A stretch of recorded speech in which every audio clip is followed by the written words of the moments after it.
Good morning, everyone. It is 30th of April. It's a Thursday, and we are after FOMC, which was a little bit disappointing during FOMC itself, but all good, because it does make sense.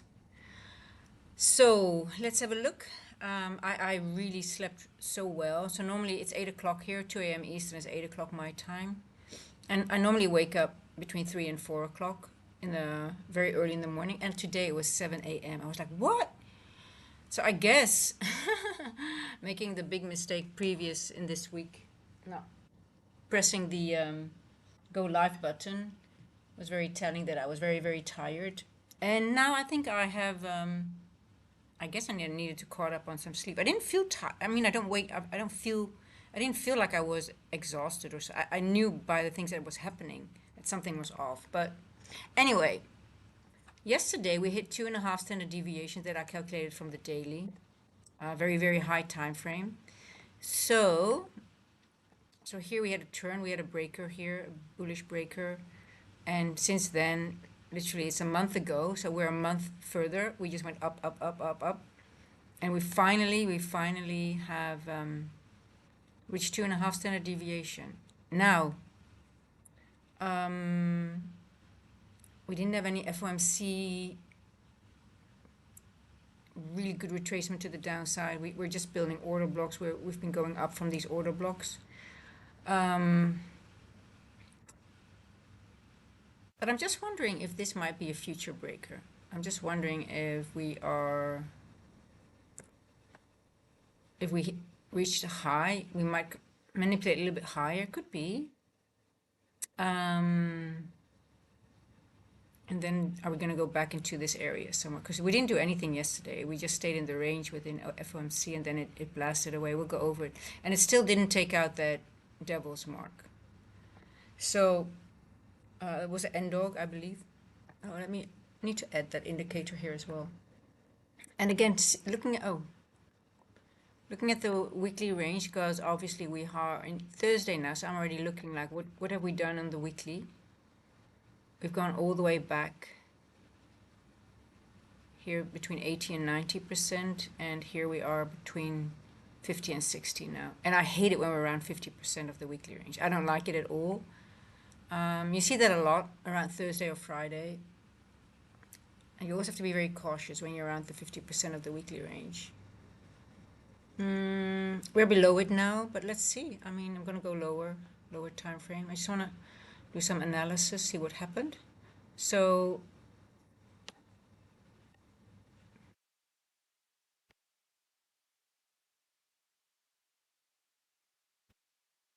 I'm on the 15, yeah.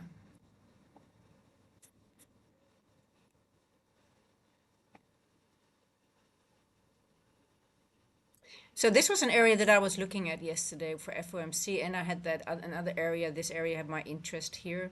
We never even got here. You see that? That's the weekly low, even lower than the weekly low. So I thought maybe FOMC might make that weekly low and go into this wick, but we haven't even reached there. But what did we do? We took out this level, and I was aiming for that. I took a paper trade because there was no real manipulation during FOMC. It just went into 350 macro, sorry, 250 macro. It went up, up, up, but it was like a normal, like you have consolidation, you move up, you take some liquidity, and it was just really just a normal move, and everything was really clean and it was still working. So I entered it, but I felt very uncomfortable because we didn't have any real FOMC movement or something that really, whipping back and forth and giving us the real manipulation. So I did enter on a paper trade and it went exactly to the level that I thought it would do. And then it started going back again.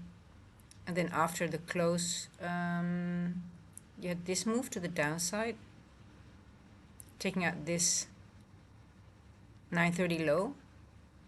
And then it spiked up. So yeah,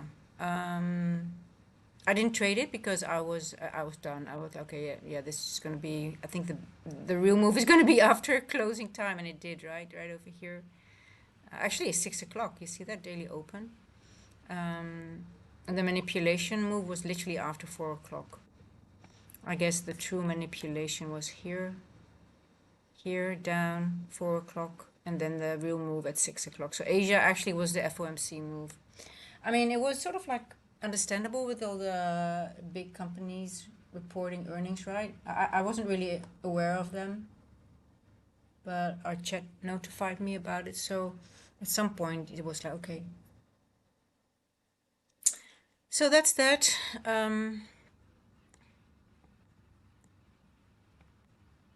So daily opened. Oh, let me switch off my phone. Okay. So I think we're going back now here, 206. Let me see.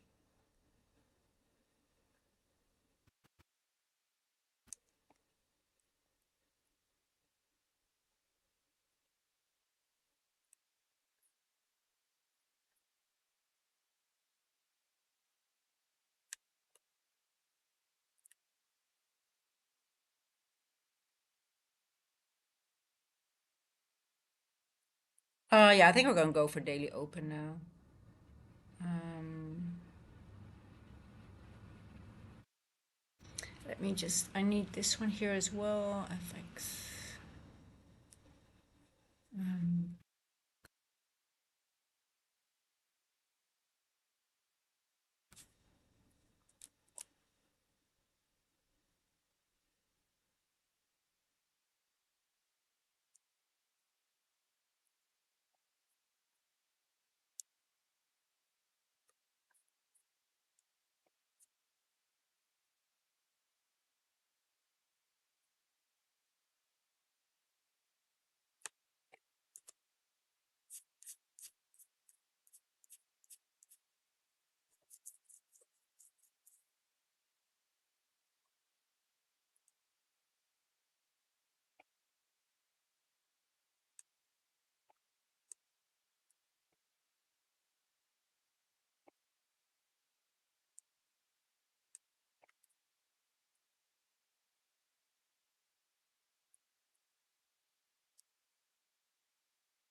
I don't like why this is showing. I want to get rid of this one. History, I only have one history. Oh, zero, okay. Yeah, I gotcha. Okay, you want zero.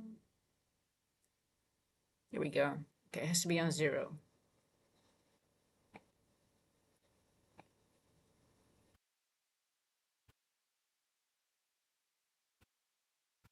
Okay, so, hey, Meta, how are you?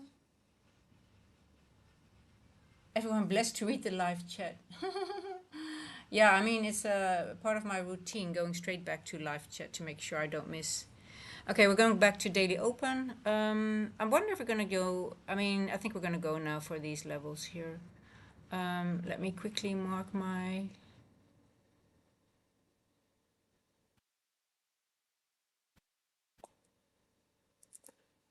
Oh,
did anyone manage to catch the short from Asia? I mean,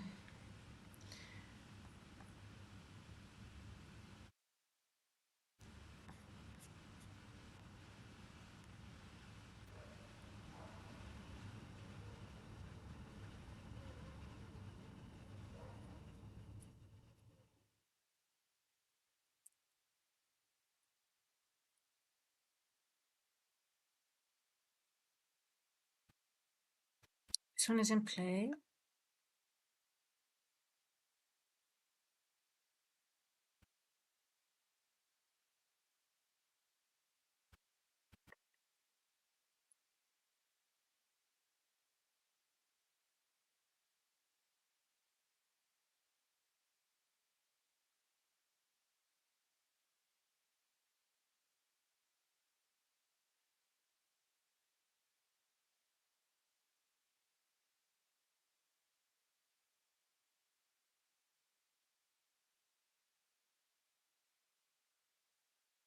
Twenty-six nine eight five.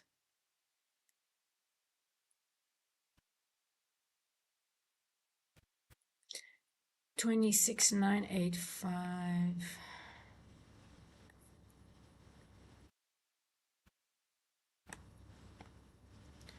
Um,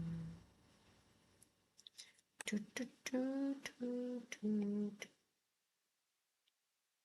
26.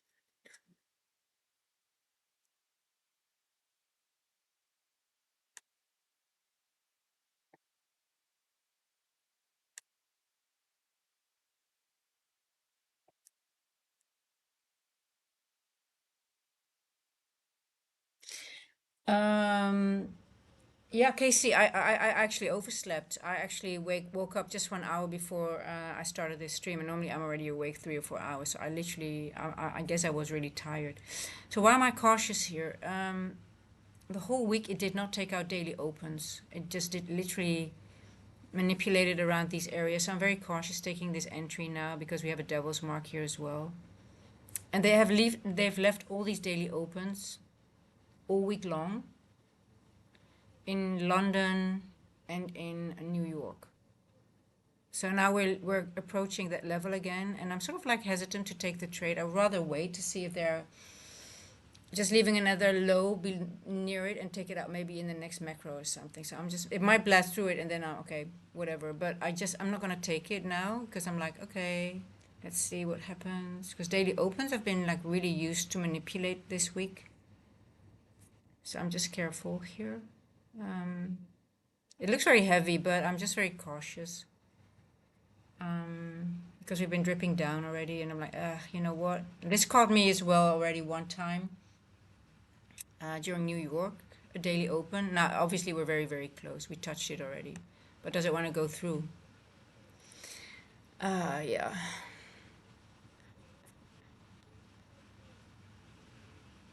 This market has been really tough in the sense of just, you know,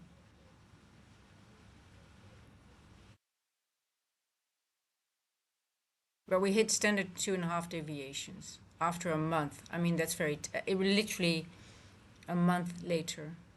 So I'm bearish. It's hard to be bullish. But then again, we still have a manipulation to the upside. I don't know. The 4 hour.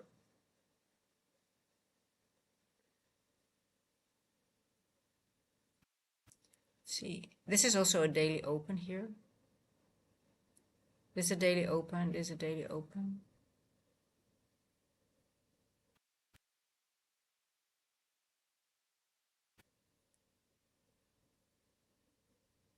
See?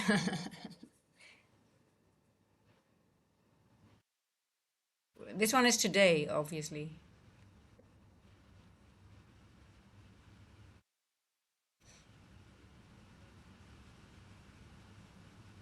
So, okay, see, we opened here Wednesday, 6 o'clock.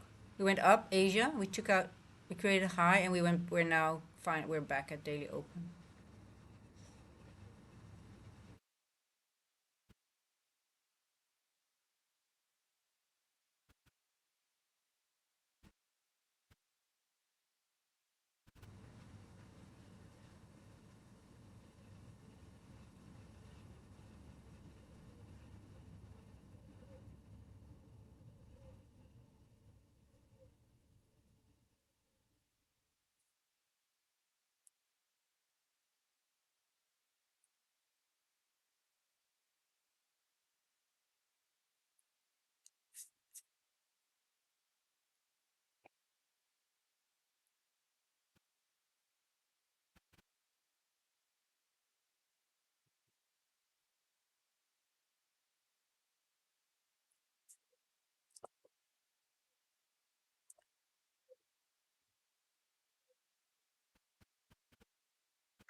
Hmm.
So there are two things that I'm thinking. Like, okay, what do we expect at a devil's mark? It could just wick into it and go back up, or it could just blast through it, right? So that's why I just want to make sure that if it's not a, if it's gonna, we're at the end of a macro, so I'm not interested in entering anyway. Um, it could just give it a wick on the 15, go back up and go back into this area. I would rather wait, yeah.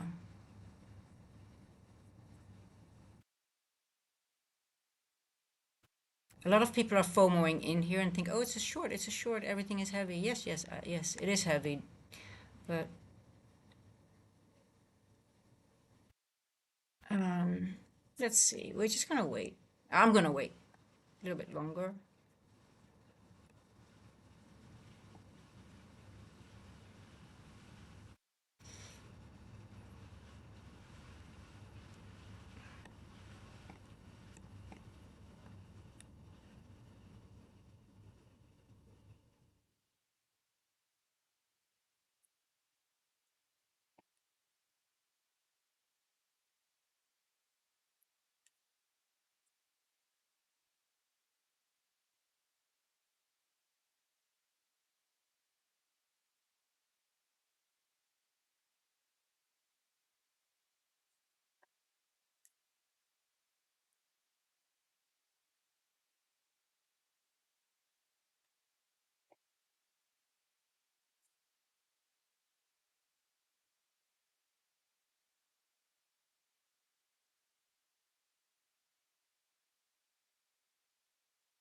Hello, Tamir. How are you doing?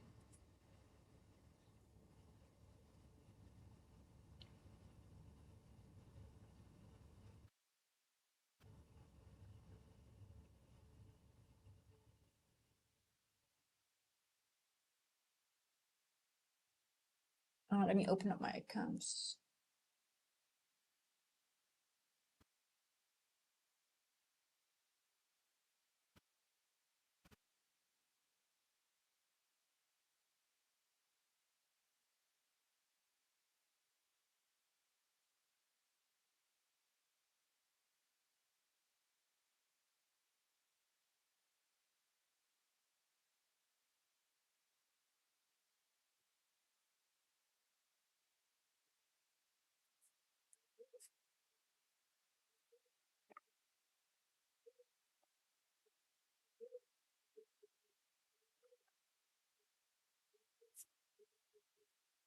How many points did Asia run already? It's a beautiful move in Asia.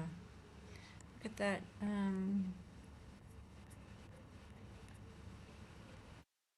Asia itself ran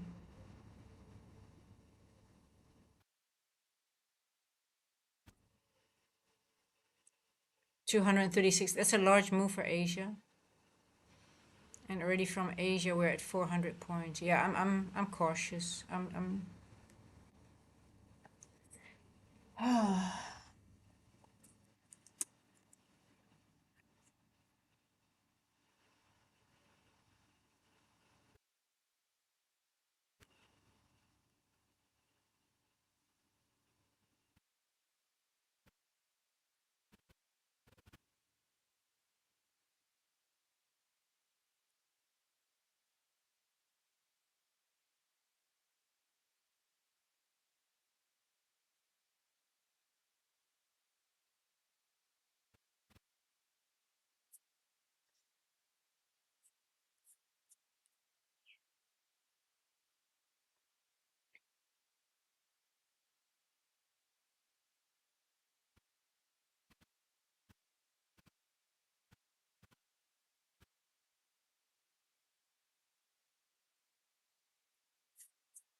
So what I'm interested in, what time is it? To see if 2:15, if we have a body closure below this candle here.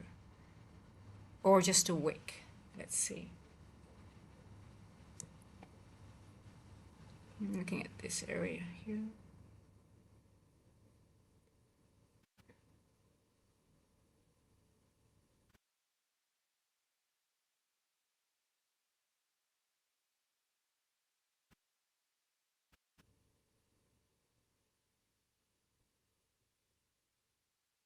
One more minute to go. Aussie Trader, you were short from and close early. I'm so annoyed with yourself. Aussie Trader, I hate it when people are, when you have a trade and you have a winning trade and you say, oh, I wish, woulda, coulda, shoulda. Um, it's a totally wrong mindset, okay? Why? If you enter a trade and you are not in it because you just didn't see the model or you just did not know where it would go. But just being just because it went there and you didn't know it would go there means just you have to study harder, and you just didn't know that the trade would go there. And you had a model, you traded it, and you should be happy if it's a green trade. The coulda, woulda, shoulda is a really really bad thing if it goes somewhere and you just didn't know, and because it went there, you didn't see it, that was not in your trading plan.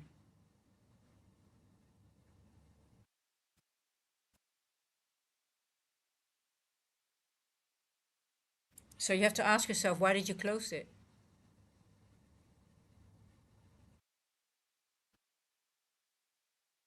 But just because it goes somewhere and you didn't know it would go there, and then people are annoyed, then it will be a gamble from that moment, right? So it's a totally wrong mentality. It's just like, okay, it went lower, I'm going to journal it and find out what I missed and what was my model. But you have to have a model when you get into a trade, and you have to have an exit. And if you trust, if you know it will go lower, you would have a runner, right? So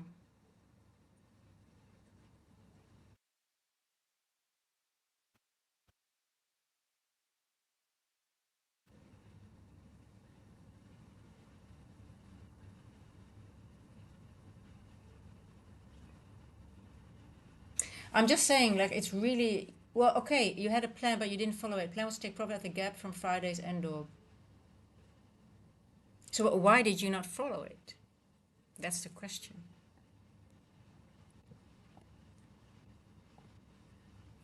And how big was the chance that it would do something different? You know, it's always better to be unsafe than be sorry, to be honest. So if it's a green trade, it's really it's such a bad habit to people if people are annoyed with themselves when they have a green trade, and they played it safe. And especially in markets like this, because now a lot of the times, okay, now it's just going because it's going. But if you have a green trade because you, yeah, and I'm actually happy, Aussie trader, to hear that you had a green trade. You closed it early. I salute you. I just want to, because you are having that issue. I'm actually, wow, Aussie trader, congrats, you have a green trade. I'm so happy to hear that.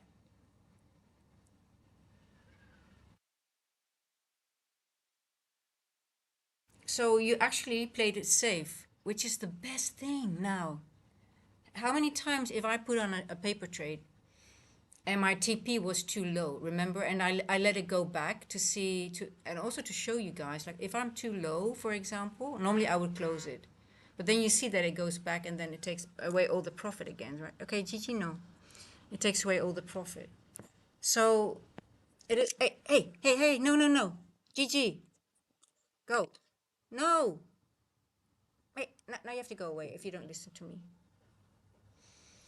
Um, so yeah, I really, you know what you, I like it that you're like, okay, I could, this trade could have been more.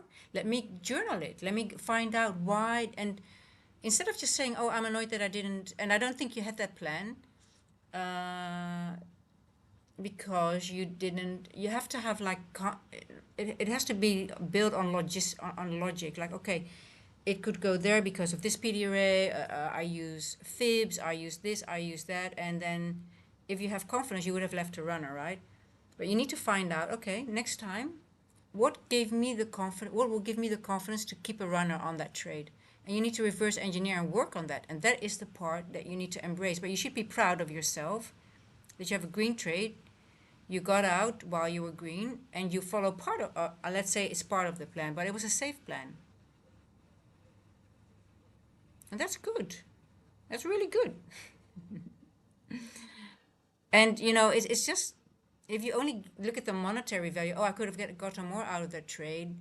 It's such a wrong approach because you just focus like, oh my God, I could have been more, but you had no idea that it would have do that. So that's why you got out, right?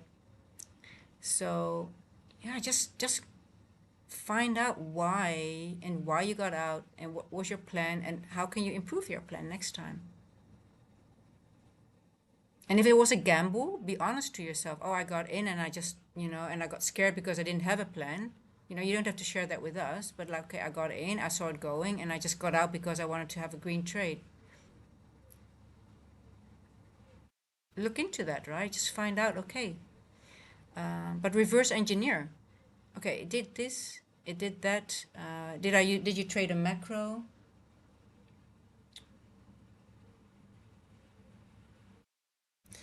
Um, in all honesty, Aussie trader, if that's, I don't believe that, to be honest. If you had a plan and you didn't follow it and you got out of a green trade, I don't believe that, to be honest. Because if you have a plan and it's going your way and you have if you have confirmation on confirmation on confirmation, because this is literally it was continuously confirming the bearishness. It is a lack of knowledge. So I don't think it was a solid plan. It's just okay. It went there, but you got insecure for some reason and you got out. But it's a good thing. It's a good thing because it. But if you really had the plan up till there, you wouldn't have gotten. You would have left a runner, to be honest. So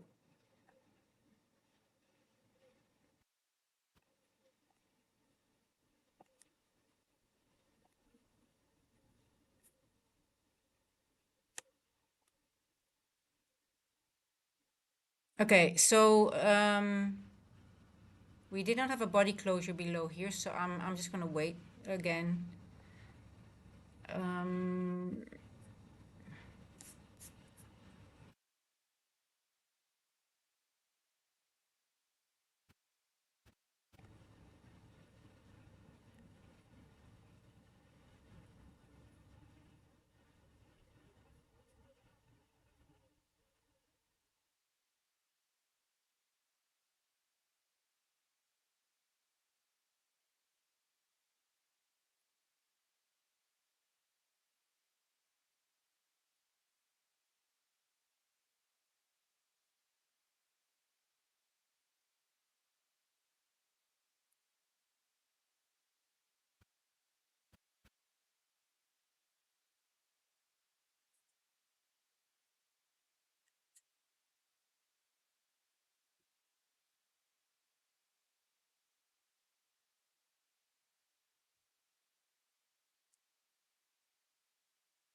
Yeah, and it's always creating a lot of FOMO, right? When there's a large move and people want to catch the whole move, or they think, oh, I was in that move and it made more, and then that is greed, is because you had a trade and it's like, oh, it made more. But if you can see only part of that move, and if that is your part of the plan, that is good enough, right? Because it's also being happy with what you can get part of the move.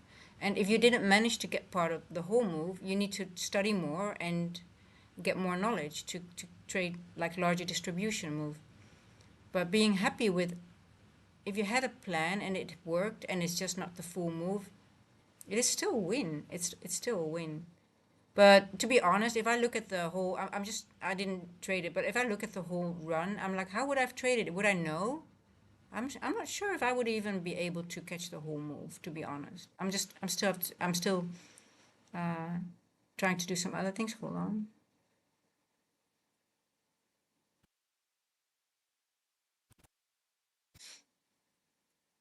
Bowser, did you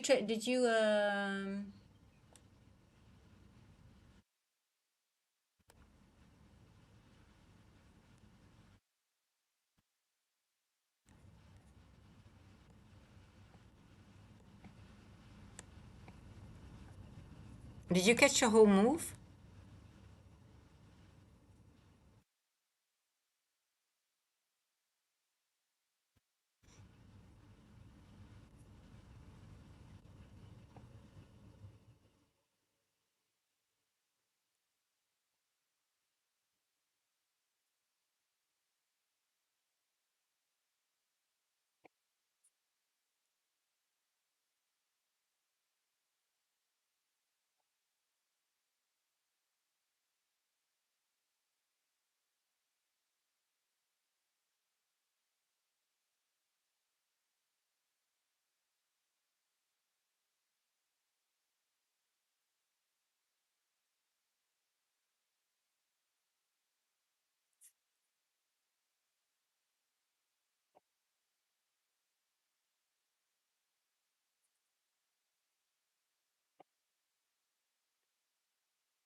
Just can't. Okay, let me open up the door.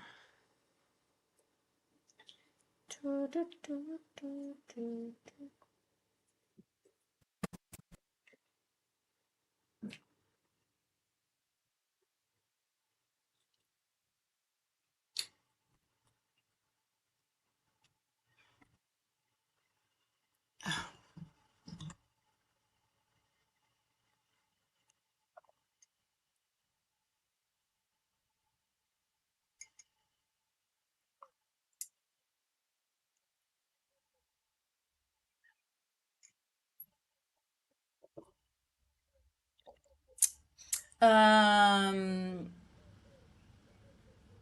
yeah, so if I'm looking at this, I saw the end of the event horizon, and also that was 50% of the end dog. You know, this 2.5 on the daily. I mean, it happened in Asia. I look here, 2.5. That was like my area that I calculated from the breaker all the way from a month ago. So we hit that. So yeah, I'm bearish now, but I would have never expected it to go all the way lower than 50% of the weekly range, to be honest. Um,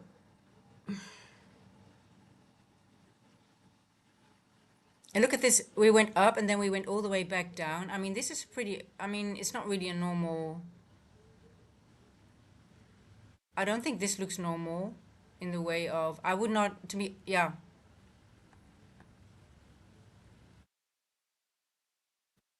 I'm just trying to think how I would have traded this.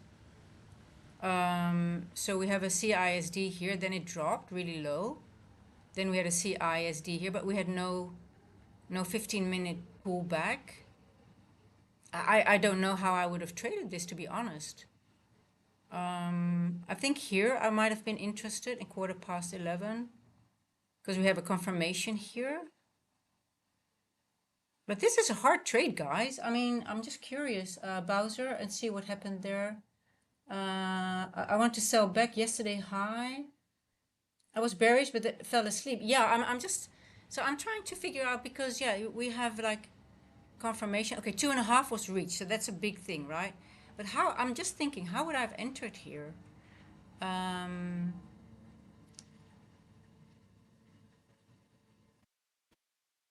I think the area should have been here somewhere for me, personally. But hey, I think we're getting a better move here. Look, as we are, we now are going most likely a little bit up again. Maybe we get a nice area here and then we can trade it further down. But this is always difficult, right? All these when it just starts consolidate. I find it I'm always struggling to trade out of consolidation. That's really something I find really difficult to do. I don't know how about you guys. So we consolidate on the 15 here. And then we move. But we don't have a real market structure shift here, right? It's just CISD, which is always low probability. Let's go lower.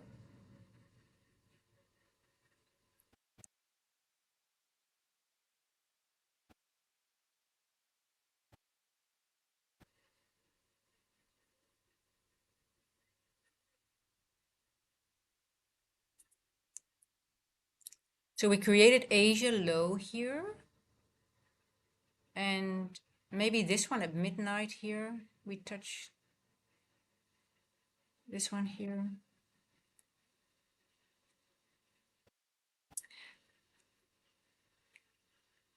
Order block retest.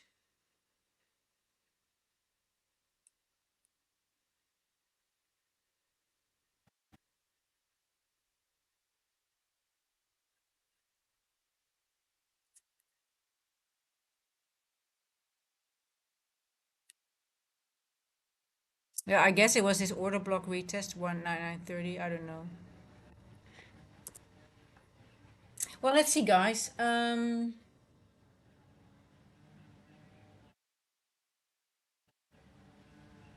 wow, thank you. Let me check the news. Um,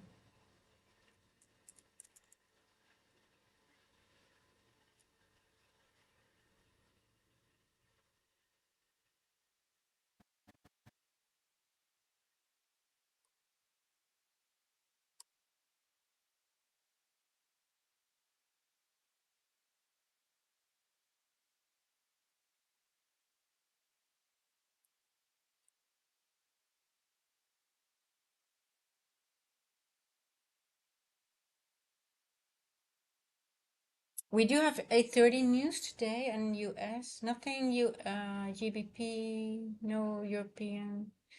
There is some European news, but I don't know if it really moves the needle, right? I don't know. Don't think so. 5 o'clock.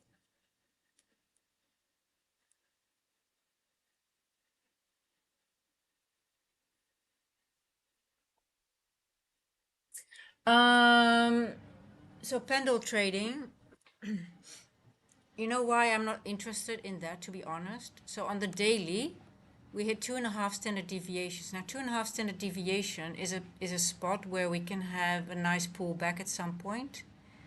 So I'm very hesitant to do that. Let me show you again on the daily. Like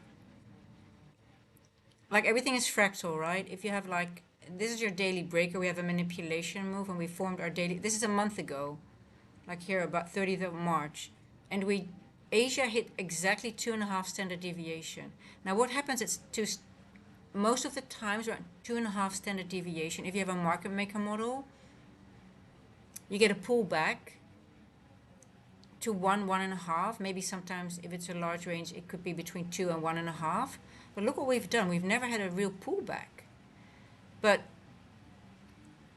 so I was thinking yesterday, maybe we get FOMC, might spike to 2.5, and then we get a pullback, or we are going to go to either that devil's mark on the daily. And but I was just looking, I'm like, okay, it's not doing any of it. And then again in Asia, I went to 2.5. So yeah, from Asia, I would be bearish. But see already at the daily open, we didn't even get a body closure below that bearish order block. So we're going back up again here, exactly here. So I don't know. I think I'm 2.5 standard deviation is a big thing, and we're exactly a month later from the where we formed the bullish breaker. And if I'm looking here, like you could be a nice one. We have a close above it, so we have a low, we have a high low. We took out the liquidity here, so this might be a A contestant for a bearish breaker.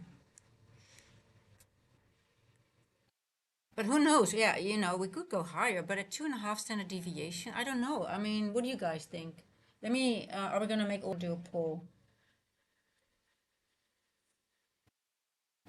Let me do a poll with you guys, because the chat is always, I keep saying it, this chat, uh, most of the times, the majority is right.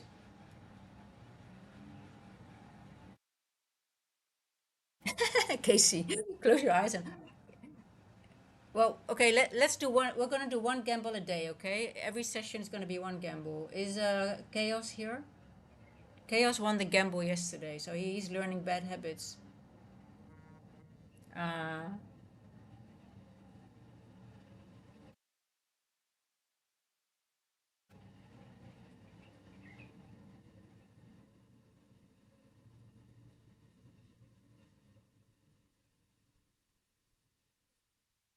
let's see. Start a poll. Okay.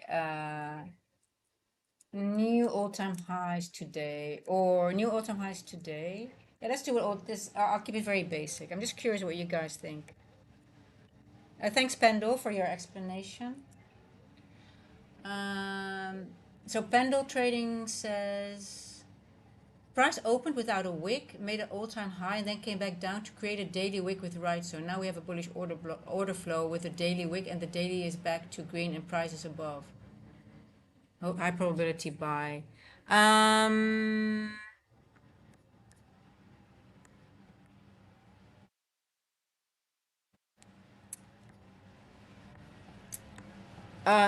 well, also how I look at it, we're on the weekly.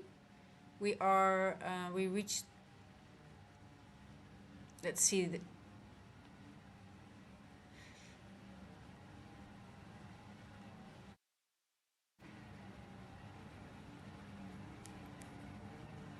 yeah, I get what you're saying, but for me, it's not enough. Um,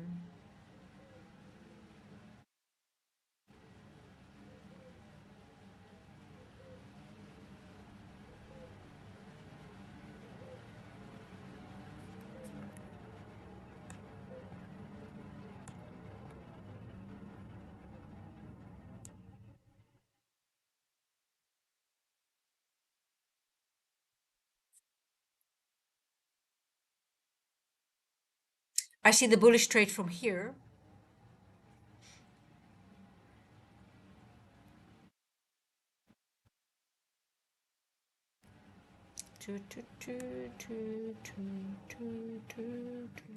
Show date. No, no dates. No dates.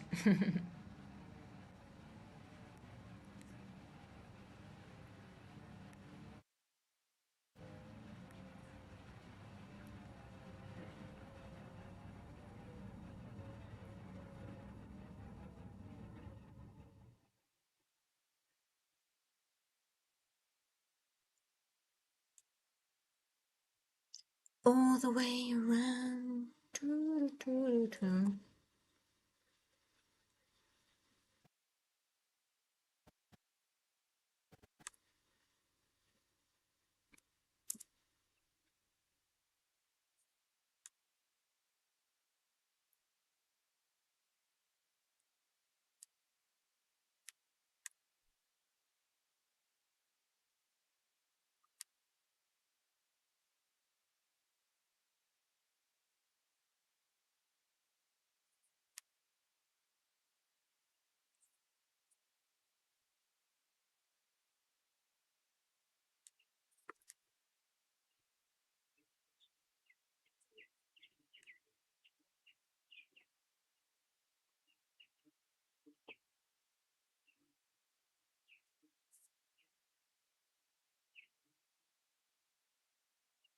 No, you don't have to explain it to me a different way. It's okay. I totally get it what you're saying, but at 2.5 standard deviation, I'm just cautious because at 2.5 standard deviations, most of the times, if it reaches that point, it goes into a retracement back to 1.5. So for me, it's even though on the daily, I totally get what you're saying. You don't have to explain it to me, but I'm just at 2.5 standard deviations, when we hit that to the point, I am just very, very cautious. Um,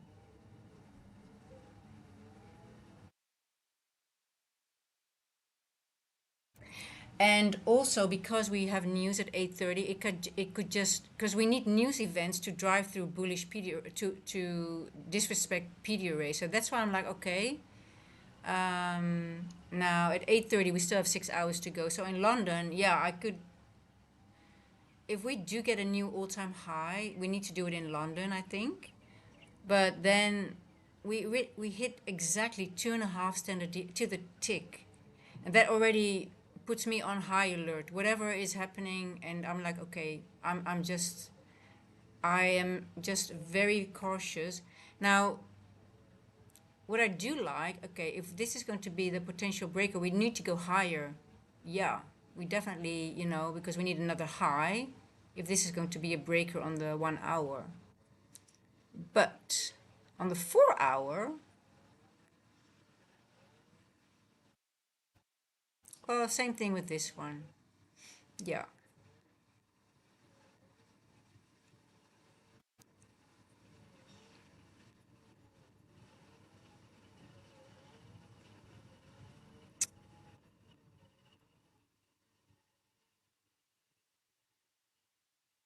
But on the daily, this week can be enough. The wick took out the high, it can be enough. So that's why I'm a little bit cautious. On the highest time frame tells me it could be enough. Lower time frame, I'm like, okay. Um, on the weekly, let's see.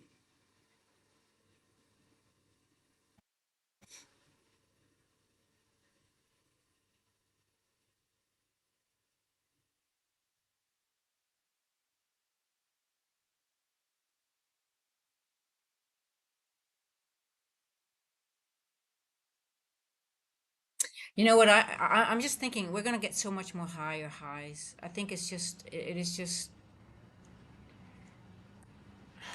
pull back from here, and next week we go higher, higher, higher again on the weekly. And let me see the pull.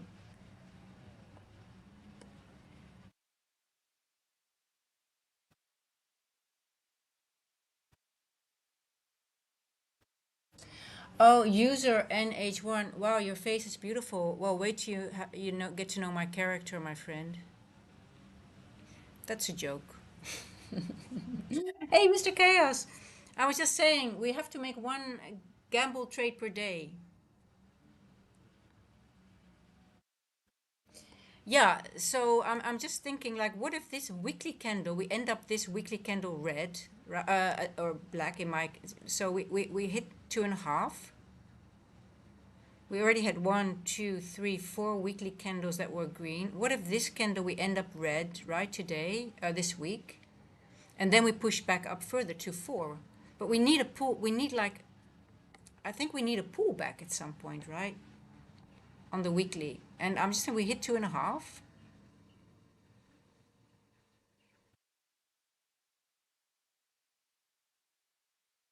We go into this area here, maybe 26,000 points.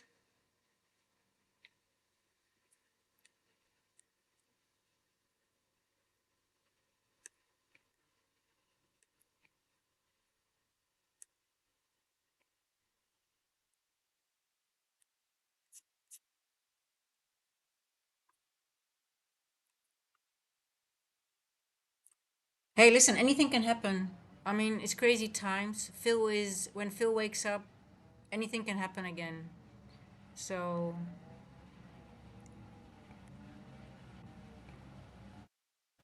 they could bring it up to 3 standard deviation before go pull back. They could do it. They could just go to 4 and then have a really. But I mean, look at this. If we have like, look at what we have here. The higher they go, the bigger the pullback has to be to balance out just a bit of this. This is already massive. I mean, even going here, in this little one here, 450 is already how many points? It's already massive move to the downside.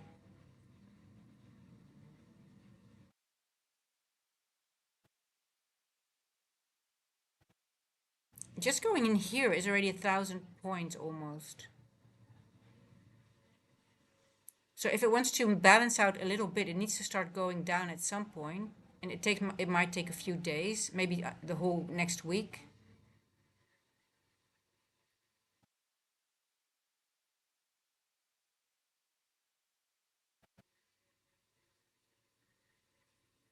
And we need a news driver to go through all these bullish PD arrays. So we have news today, right?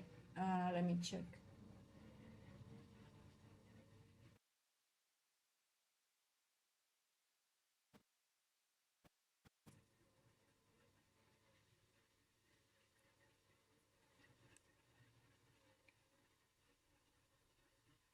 Hey, I think you know what's happening with the OPEC, UAE getting out of the OPEC, Saudi Arabia might follow.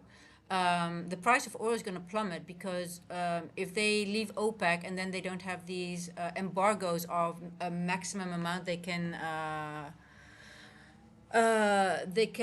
pump oil, then they're just going to pump at full capacity, and there's going to be so much oil.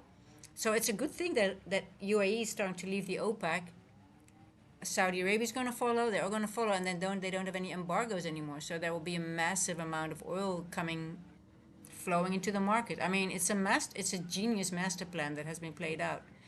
So I don't know. I think it's going to be pretty. I think a lot of things are going to change fast.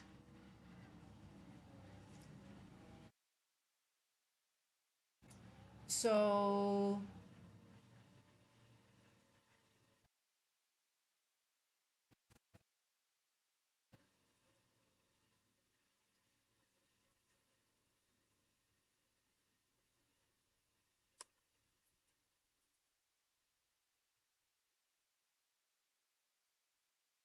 we're holding 50% of the previous daily, and daily hasn't have a top wick. Yes, manipulation.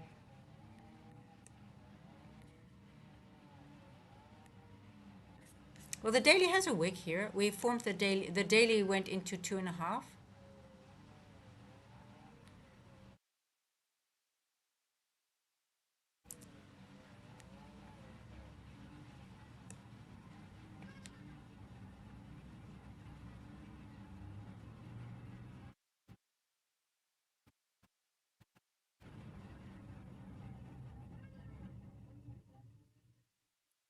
It's a tricky one.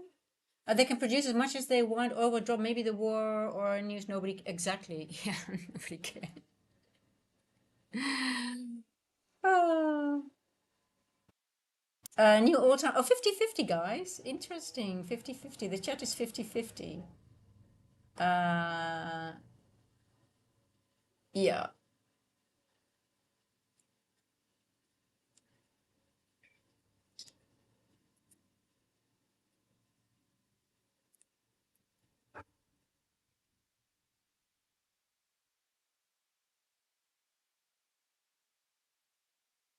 So, for me, what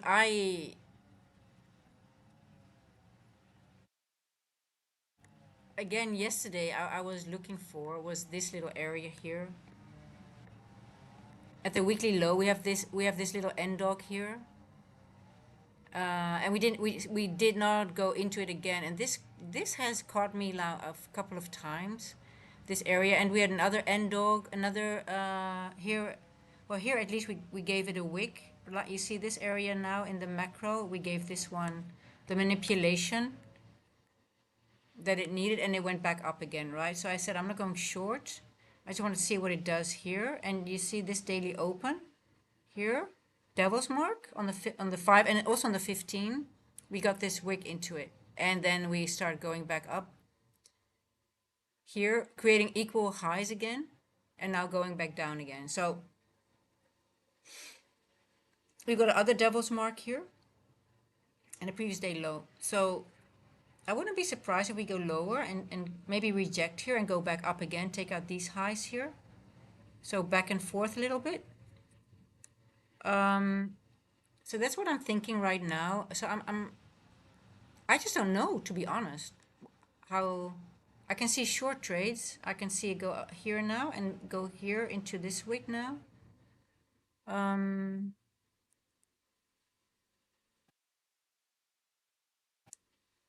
See, we get equal highs here.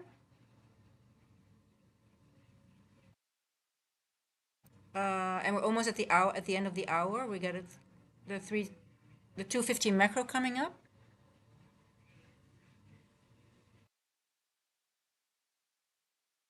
So we created a fair value gap here. So are we going to get are they going to use this fair value gap to go back further lower?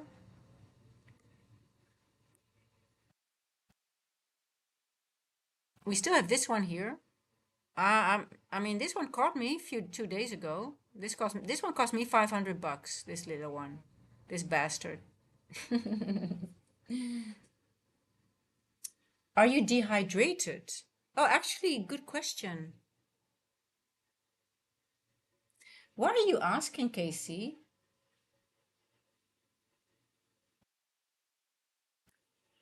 I actually forgot my drink.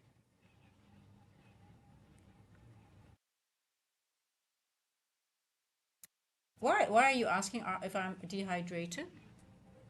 Because I'm actually drinking my coffee, but I forgot my other drink, and I'm feeling thirsty. Yes, I'm feeling thirsty. How do you know?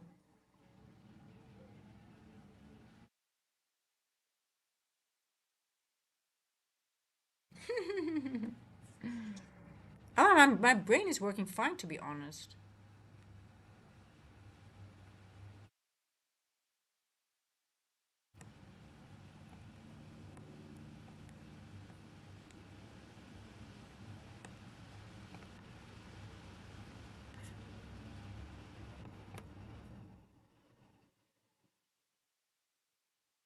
Your speaking is off?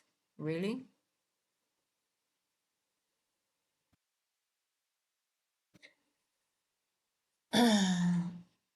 That sounds like a very your speaking is off sounds like something very, very serious.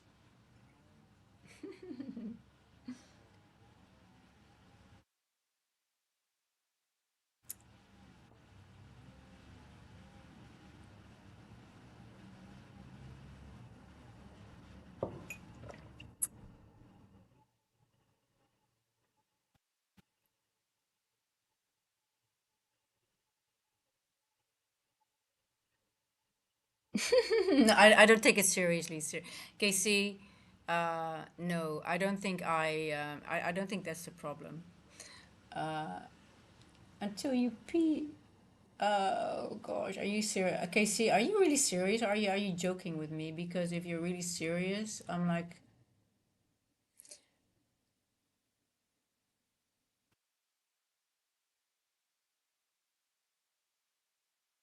okay, I'm gonna delete. I'm gonna delete this comment because it's really. I'm not gonna put you, but I want to delete that comment because it's really it's stupid. No, I don't want to delete you. I just want to delete your comment.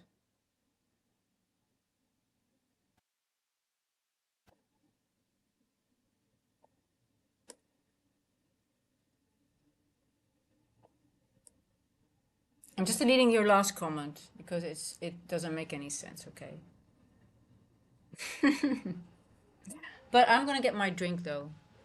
252 after the macro.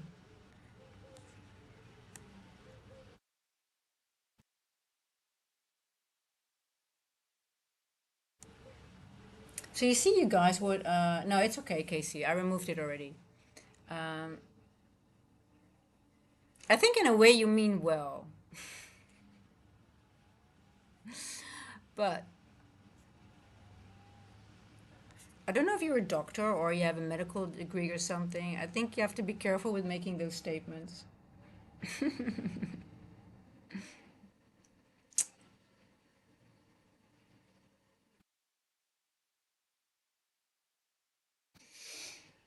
Oh, yeah.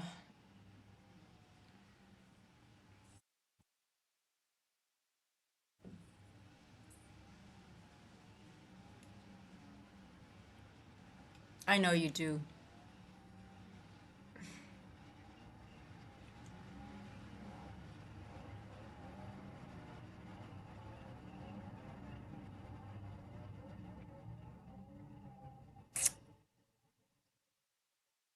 Hey, company man Carl, how are you doing?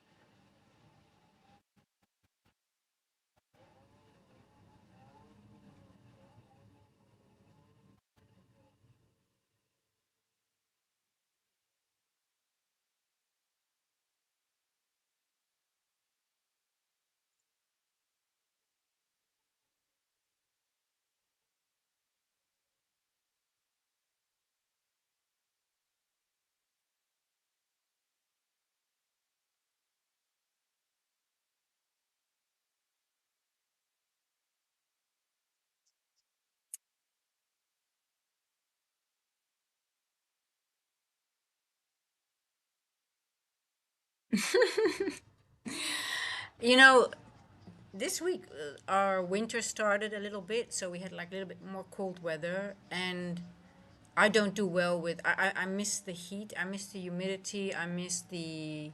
But tomorrow is going to be nicer and hotter again. But for me, there's always a change in my body when temperatures start dropping. That's why I didn't do well in Europe. I always get very sick when we had like when we moved from summer to autumn. And you sort of have to get used to it. And I think it's the same. But hey, company man, Carl, it's confusing. It totally is confusing. So the best thing to do is sit on your hands until you see it, and sometimes you just don't see it, and you just have to wait until price action gives you. I'm already happy that I see, okay, let's see what happens here. We don't get a body closure, just a wick, so that they respect the devil's mark. So now I am actually expecting to those other ones to be to that we go lower at some point, but I just want to have more confirmation. For me, it's also confusing. I I see we hit 2.5 standard deviations on the daily, which is normally you can expect a good pullback, but the question is this the pullback that is enough? Are we going to go, are we going to disrespect a BPR right now, or are we going to go lower? Because it doesn't make sense to me that we go higher, lower, higher straight away again. So I think if we do go higher, which can be, I expect a little bit more movement to the downside. But I just need more confirmation. Like, look how this move is going up. It's going up, yeah, but are we going to create a bullish breaker here and then go up into here? Or are we just going to create equal highs for news later? So I've got like 100 and things going through my mind. And not because of dehydration, what Casey suggested, but just because, I mean, I see a lot of things in the chart that I can go back and forth. And I am I am someone who looks at a lot of things and always like try to analyze everything to make sure that, okay, if I go into a trade, look at all the if thens and I want to rule out certain things, and I want to see certain PDRAs being respected or disrespected. In this moment, it's not doing either. And we're going back to the 50% of the weekly range. The weekly range is right over here, 314. So if we go back to 50%, it's always an area that you want to be careful. So yeah, I'm also just hey, it's just Haney. He just only took one trade this week. That's telling, and he knows what he's doing. So your model didn't present itself.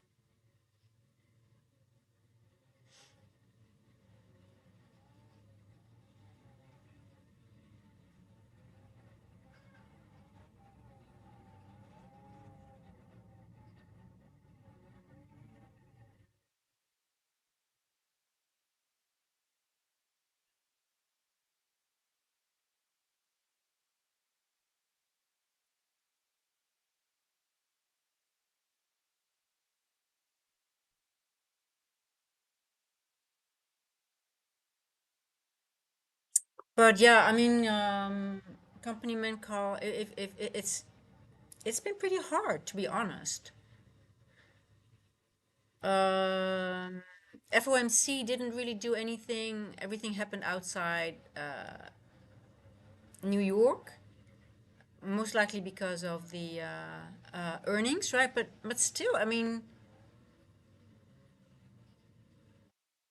I went back into my charts, and I it was really weird because it was we always get some kind of movement in FOMC, and it was just literally nothing. So everything is different. Everything is now we have to be a little bit more cautious, and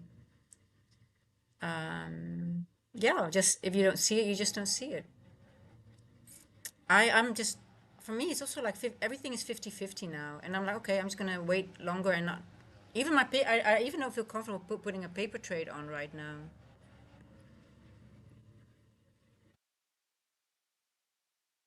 So the only thing that I have established so far is, okay, we have a devil's mark here on the 15. It's on the 5 but also on the 15. We didn't close below it, so obviously we're going to get a high we're going to go higher again. But I am really not so sure about how high we're going to go or what are we going to target, and are we just going to tap into this 1 hourly fair value gap to go lower, or are we going to consolidate? Because that's also something I'm like, "Ah, you know what, look here, and I'm so fed up with the constant just time distortion. And look, so this is what I'm seeing on the 15. If we have time distortion here, there is a big chance we're going to get it on the same area as well. And so, and it's draining. It's just look, watching time distortion is just if you want to start trading. So I'm training myself also just to be okay with. I just don't know. If I see this, I'm just okay. I'm just gonna wait.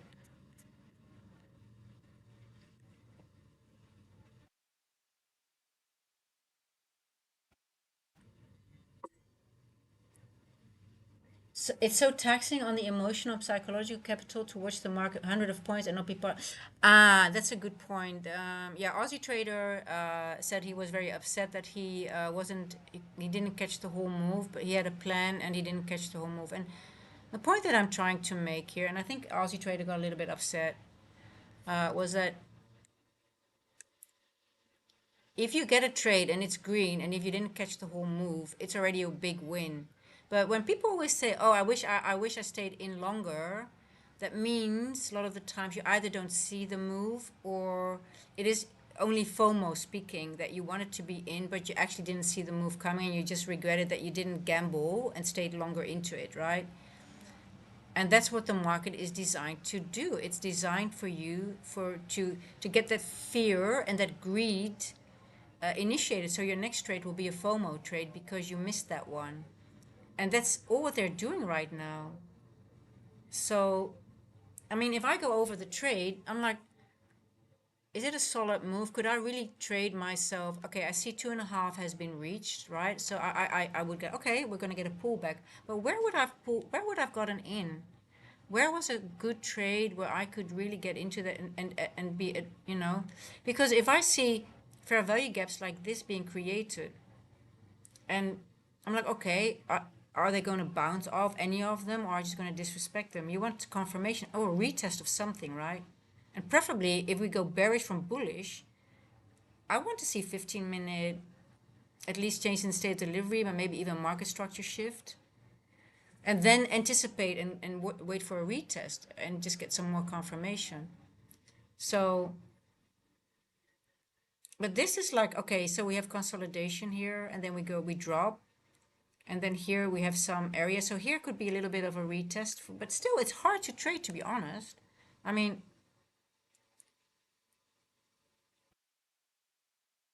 because I also thought, oh, it happened in Asia, but uh, would I have traded it, or would I have seen the move, or how would I have traded it? And I'm just looking at it from a very logical stance. Like, okay, how would I have traded? How would I have formed my trade with minimum risk and max result? Um, so midnight was here, right? For that was yesterday's midnight. Or sorry, this midnight here.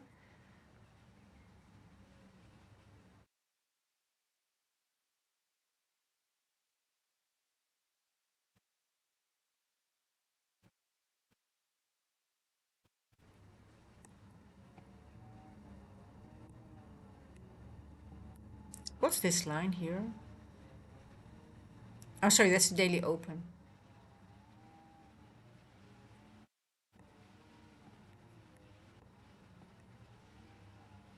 My only trade would have been back to daily open. That would have been my only trade to here. So we opened yesterday, we went up, and then I would just trade it back to daily open and then just reassess. This would be my only logical trade that I could have framed. But then I probably would have market ordered in somewhere here if I would have been awake.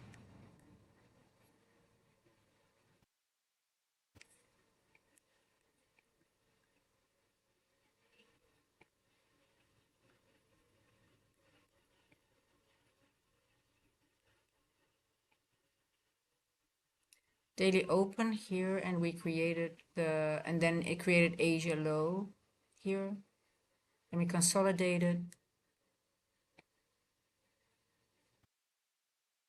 Then we moved lower. Back testing here 0.3.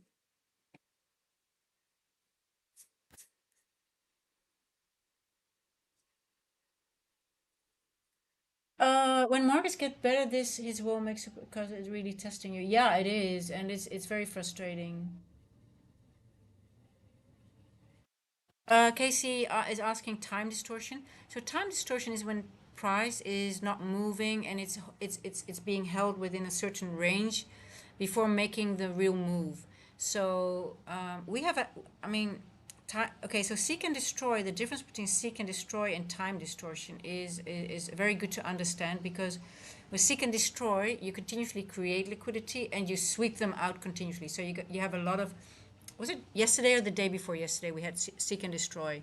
So you have short-term liquidity, we sweep it, you take out highs and lows continuously, so it goes back and forth, taking out created liquidity. Now time distortion literally creates a high and a low and we stay within that range, and it doesn't really take out the liquidity. It's not really like seeking the liquidity, but it's just staying within a range, and it's like a ball being held underwater for longest period of time. So that means macros don't run. So you have to skip a few macros before the real run comes. I think we can consider this almost time distortion here because we have a range from here to here and we're just in the range. Let's say we have a range here.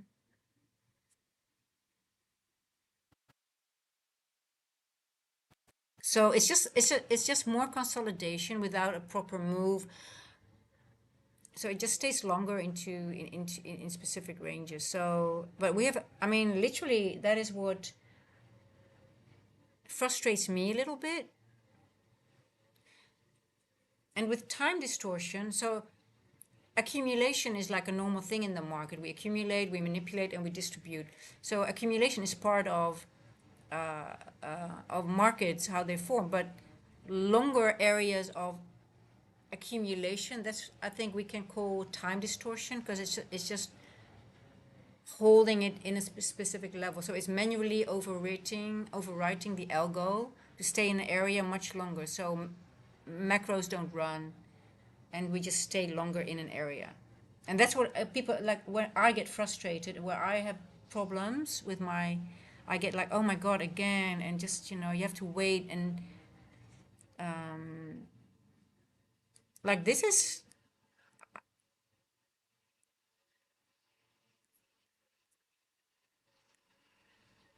almost seek and destroy here. You have like, we create wicks, and we take them out. So here you take out this hourly candle, takes out these wicks, this hourly candle. Well, no, I think this is also time distortion here. You see, this area is a long time. But I guess that's what we really have been dealing with a lot of time distortion. I think more time distortion than seek and destroy, to be honest.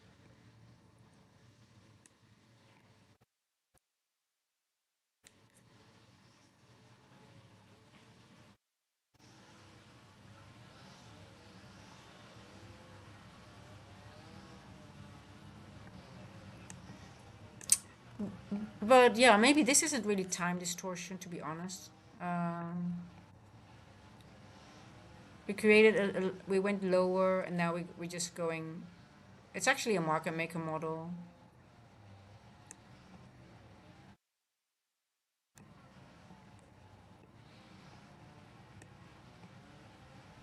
Okay, let's focus. Let's.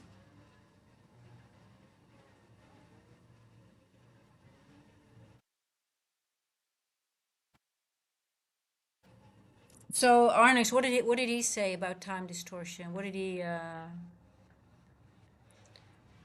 Yeah. So with time distortion, you literally can delete a part of the area, and you just sort of like you can move. If you have time distortion, um, you can just delete that part, and then if you move that part, it's in core content as well. Then you can literally just you can take one part out of the time distorted area, and then you can see the whole area. You can see like a full market maker model without any without that noise, because it's literally noise, right? Time distortion is noise, and you can't make any logic. It looks like you can make logic out of it looking for PD arrays, but it's not. It will just fool you around all the time.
Oh, I love breakers. Yeah.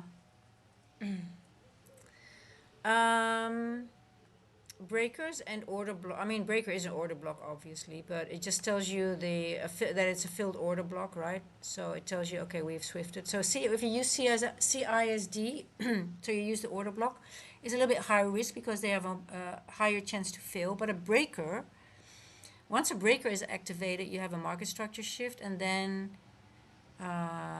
it's more confirmation of the change in the state delivery. So change in state delivery is a little bit of a higher risk. And this, like for example, your change in state delivery would be much lower. It's lower than your market structure shift. So my change in the state will be here,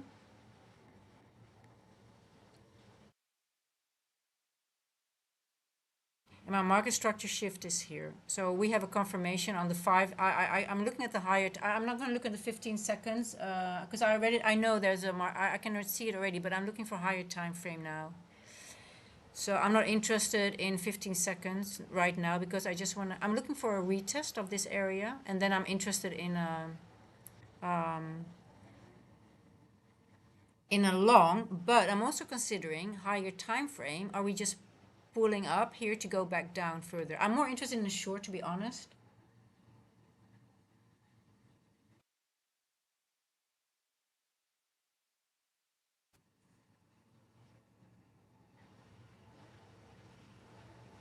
I'm just willing to wait a little bit longer now for a trade than just to anticipate on a 15 or 1 minute chart, if that makes sense.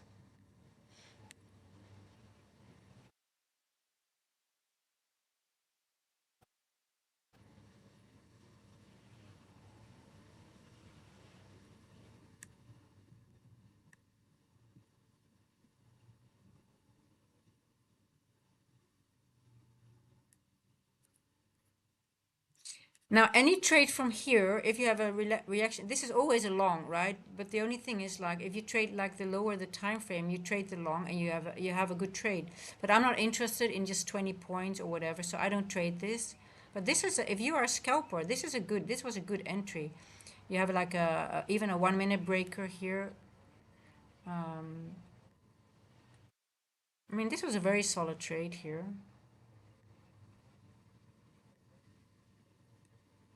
1 minute, boom, and it goes higher. You can trade it all the way up to here.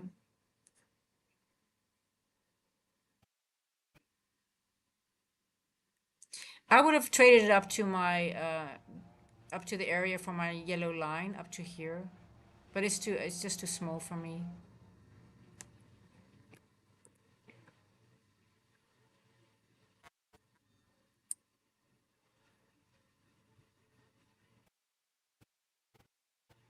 Yeah, I mean, yeah, it's a trade, the daily open, and it gave the devil's mark a wick. So I mean, um,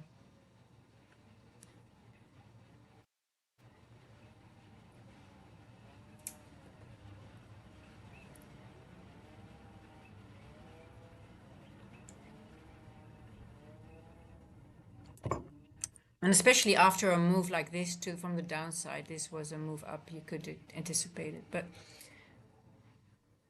I took a short on the 1 hour 1 a.m. candle of three. No, Reddit, that is a good question, and I was going over it. Remember the smart money? I mean, are you talking the smart money reversal on the top or here? Okay. Are you talking about the one here or at the one we just had? I'm sorry, this one here or here? Oh, so why am I not interested in this trade? Well, I said, okay, I want to see a body closure, I want to see a wick and no body closure. So why did I not take this trade? Are you talking about this area? Or are you talking about this area here?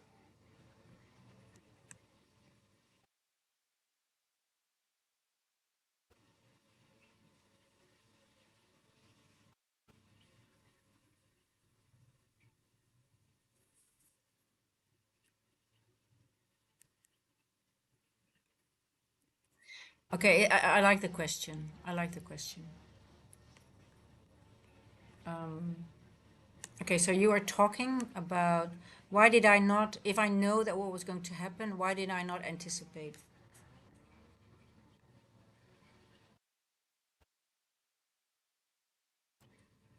Yeah, here. Okay. So I literally I pointed out the area. I said I want to see I don't want to see a body closure, so I'm waiting for exactly that 15-minute closure right here. And I said I want to see if we don't have a body closure, then I have a confirmation of a long.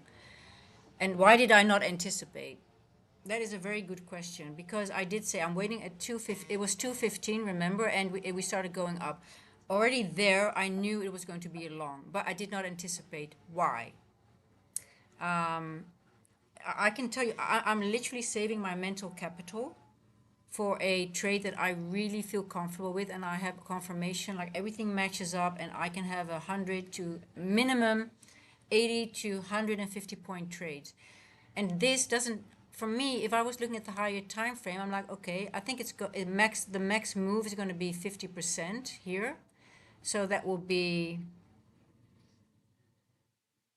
here to 50%. Yeah, it's still 100 point. 121. I didn't take it. I did not take it. Why?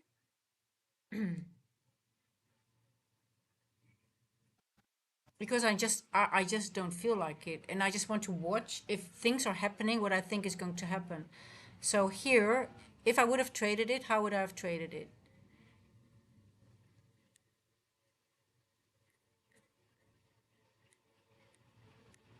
If you use 1 minute breakers here, you wanna use this whole area, and then here you have your confirmation 227. Now we always say we use 20 to 40 as macro times as well, right?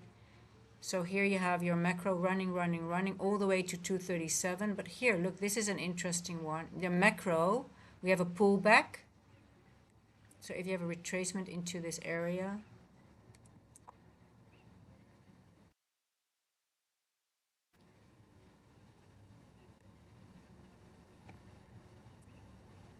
252. Yeah, I still don't like it because it didn't even go to 50%. 319, 251. Yeah, I'm just not gonna, I just don't like it at all, to be honest. 248 to 311.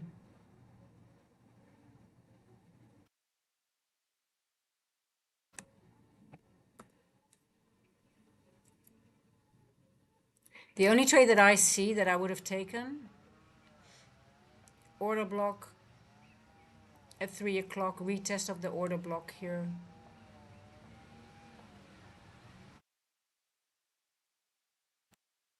This is your bullish order block, and this is the retest. But the retest again is consolidation, and it moves at 3 past 3, which is a good time. And then it goes to 50%. But then it goes here.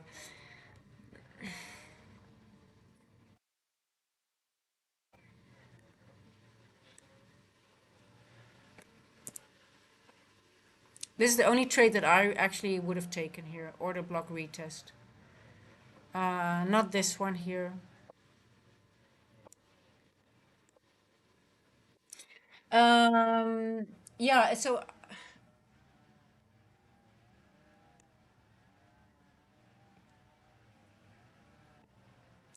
in all honesty, I'm really, really tired of this market. And I can see, and I'm missing moves, which I choose to miss, even though I'm thinking, okay, it's going to go up. But I don't feel FOMO at all at the moment. Um, and I'm just collecting intel. Is it chainsaws? It's leaf blowers. Yeah, it's a horrible. Do you hear that sound? Yeah, it's horrible, right? It's a chainsaw. No, it's leaf blowers. It's but it sounds like the South African chainsaw massacre, right? You're thinking, oh my God, they're killing farmers right behind me with chainsaws. But yeah, I choose to miss the move, and I can see it happen. And I thought here, but I'm really, I've gotten to a point that I'm really thinking, I want that low distribution, that one distribution move that we really get like. But this wasn't really too bad, to be honest. It wasn't really bad. It wasn't really too bad. I mean, it hit a the daily open. It went into that devil's mark, and it started going up. And I also wanted to see, because this is my macro, and I just wanted to see, are we going to go higher than this area? And we did, and we actually retested it as well. So yes, technically it should have been a trade. But then again, I'm like, is my bias long or short? I'm actually short biased. So do I feel comfortable taking this trade up to here? Um, no, but if I'm looking at my OTE levels, I'm thinking, okay, we could go higher. So I'm willing to let this whole move go up if it goes up. Let's say here. Because remember, guys, this week I made a couple of very big mistakes. So I'm willing to let it go up all the way to 5% and maybe even here to see if it wants to. Because I'm listening to you guys. Some people are like Palos Trade. He says, yeah, it might go higher, and he might have a point. So um, I would rather see things fill here and then have a long at some point, or get a short here from a point here. So that's where I'm at. So remember this week. I know I'm exhausted because I overslept today. I made a big mistake this week that I put on the stream, and that I was talking for 1 hour, that I didn't realize I wasn't streaming. I had a trade the day before. I lost $500 because I wasn't sharp enough. No, no. It's just people with gardens, and they have to maintain, because we have a very lush area at Arnex. We live in a nature reserve, and people, if they have their gardens, everything grows here like, I mean, everything is on steroids here. All the grass, the trees. So that's why if people have their small gardens, they need a lot of things to do to keep it a garden, so to speak. So that's the whole point. But yeah, no, they're very keen on keeping. If I look on my rooftop, it's crazy. I have ocean view and I only see green. But if I drive through the little town, there are houses everywhere. But you don't see these houses because there's overgrown with trees. So I don't see any house, just one house in front of me. That's it. But if I drive through this whole town, there are many houses, but you don't see any of them because it's so lush. I just see the ocean from here and just trees. But there are houses in front of me, but I don't see them. So that's why you hear it. But it's very funny. Um, yeah, it was definitely Palos. It was a good opportunity. But I am every trade that you put on, you have even if it's a paper trade. You wanna. I just wanna. If you're really tired, and you know at some point, I'm exhausted this week for some reason. I'm making mistakes. So I'm very aware that I'm really reserving my mental capital and my trades.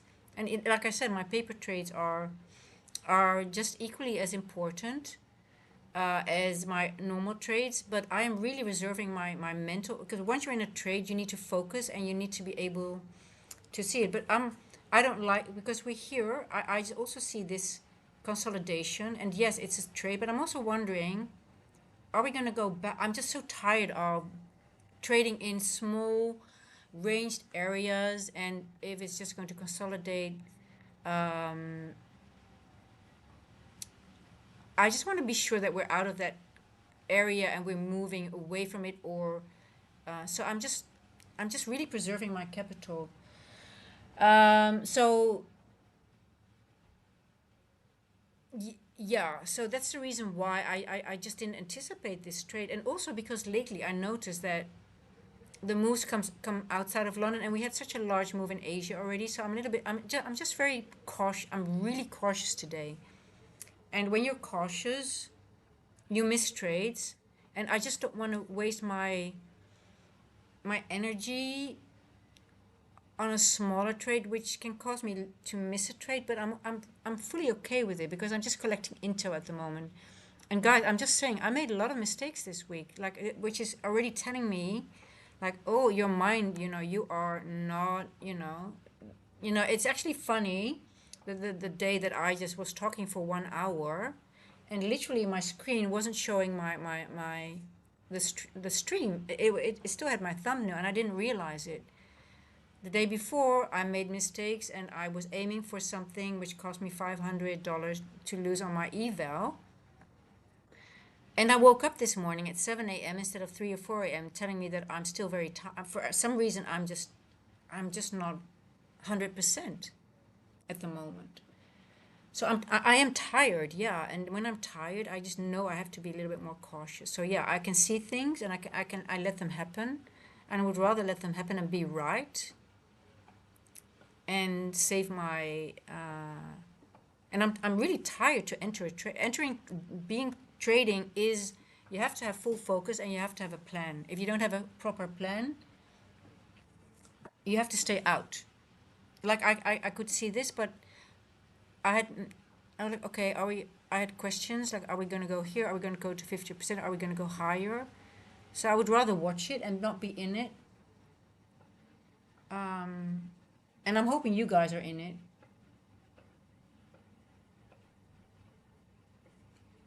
Well, so that's a good point you said, Reddit, but those equal highs, yes. But how many times have we left equal highs for later on? But yeah, I think this was a good trade, definitely.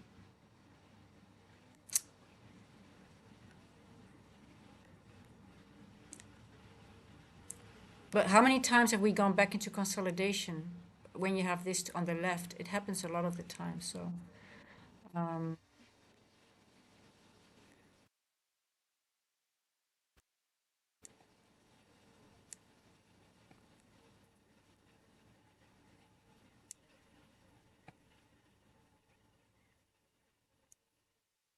and also a lot of the times, if Asia has large moves, London doesn't move a lot of the time. So also that is something I take in consideration. So I always go like of my, if I go back into what happened most of the times, and then I just consider that also as a possibility, and then I just um, yeah,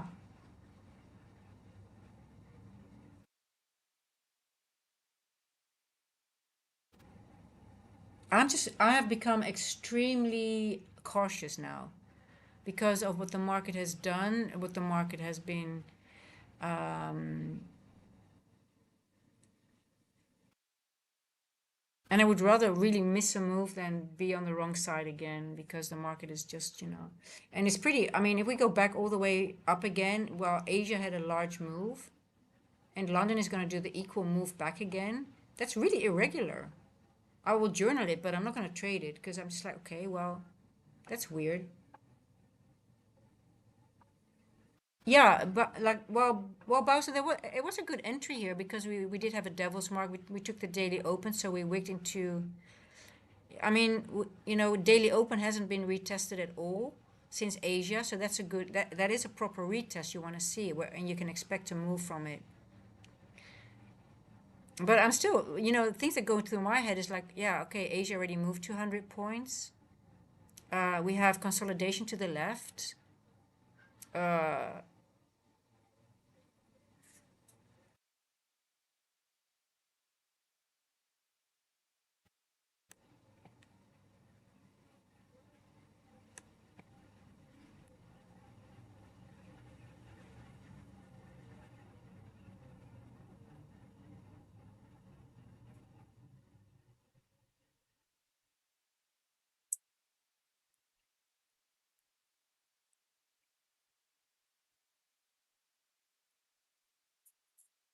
so, and also what I'm thinking is, okay, we opened up here. We literally went back into the range, and now we are. So, what did we do? Um, since we opened today, we created this range here, right? And then we go back into the range. So, literally, because it's such a large range, we go back into it, and now we are going back to the middle of it. So let's see. For me, it's also very crucial to see what are we going to do about around the midpoint of this range. Because I think, I mean, it is a good point that I think Pendle pointed out. Okay, we could go for new all-time highs. Um, so I think this is for me a very interesting area just to watch and see. Okay, are we going to go higher again? But I want a proper retest of something to be able to have confirmation for the short or for the long. And that's what I think I'm waiting for, to be honest. We now literally have a 400-point range.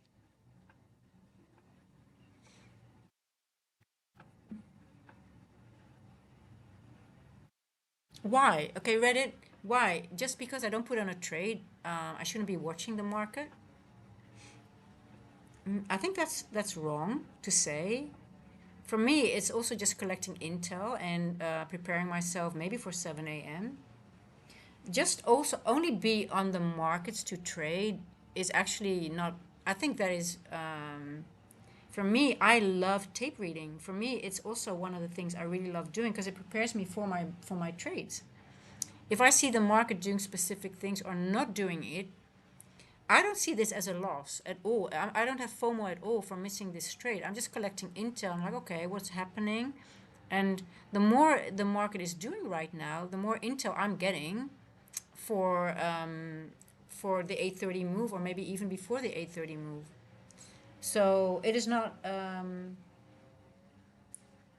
Well, I don't think the market is indecisive in the sense of what it's doing. It's literally showing us.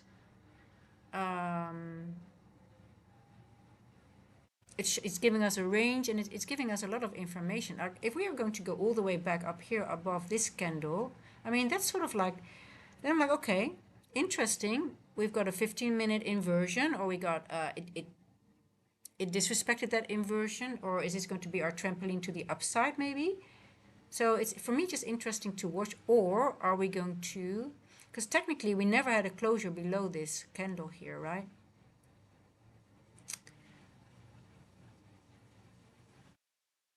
So this is still bullish order block, a bullish fair value gap, sorry, pardon me. So as long as you don't have a closure below this, this is also not going to be an inversion at all. So so this is a lot of information. Even though it goes up, I'm just looking also. I'm just more higher time frame at the moment because I just want to have more information. No, it's okay. I totally understand.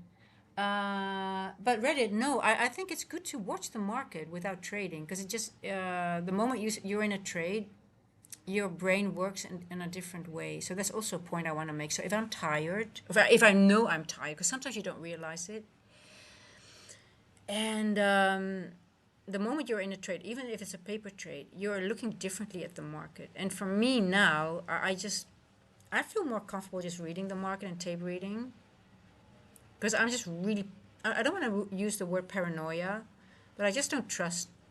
I just don't trust the market in the sense of okay, what is it going to do?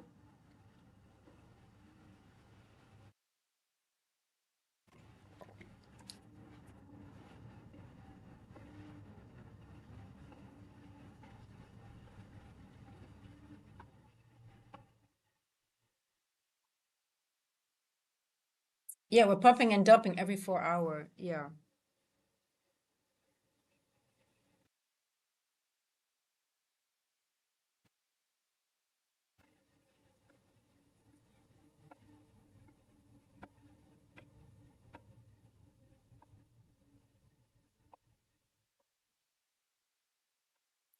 Okay, Casey, I'll get my drink. I'm gonna get my drink. No, yeah, Casey has a point though. I mean, I don't think I'm dehydrated, but my normal routine is I have so I thought tape reading was for smaller time frames since you could see a lot of movement. That's a good question, Reddit. Why would you limit yourself to the lower time frame? If you're on the lower time frame, sometimes you have to zoom out a little bit more to see what is really happening, right? And especially when I would stay on the 1 minute, and I trade off the 30 seconds as well. But the moment I'm like, if I would see this,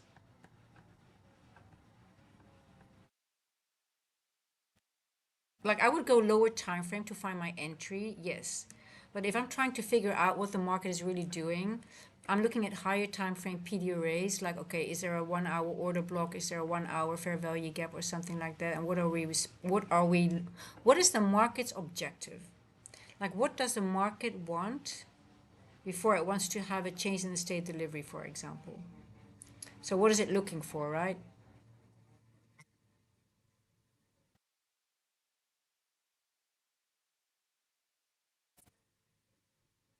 So for me, the lower time frames is only when I'm looking like, okay, what are we doing within a macro? How fast are we running? I'm looking for what kind of little imbalances are we leaving behind. If I'm trading, I'm on the higher time frame. I'm on the lower time frame all the time. I'm on the 1 minute, and I would trade from the 30 seconds to see. I'm just looking for little algorithmic signatures. But at the moment I'm not trading, I try to zoom out a little bit more to see what the market is doing, right? And now, especially also because we have the weekly range, like what are we doing in the weekly range here, from here to here? Um,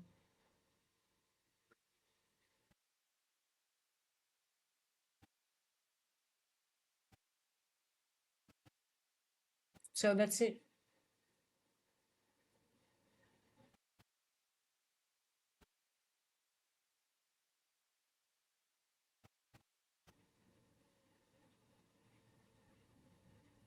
Yeah, it's just saying it's time frame alignment. If you trade off the 1 minute, you want to have a look. You want to have a regular look at the 15 minute.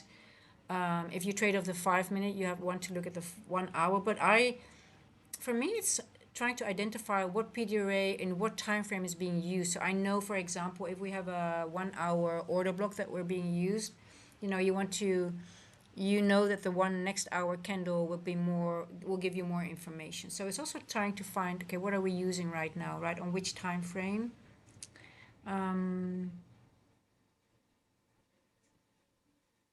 but in all honesty, for me, it's a little bit. The only thing that made sense to me was daily open we did not close below it, so yeah, we're going to go back higher again. But then again, I don't know.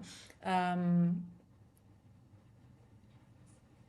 yeah, and I can highly recommend people just to tape read without trading. It's such a it teaches you a lot, and you just look at the market with a clearer eye than when you're in a trade.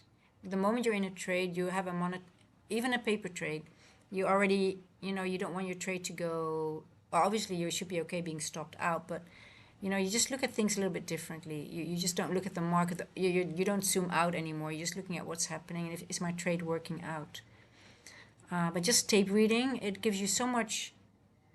It's just it's very free. It's a free way of looking at the market, and I really especially when I'm tired or more tired, I just really enjoy tape reading and going over the market and just seeing things that can help me later today for a proper trade.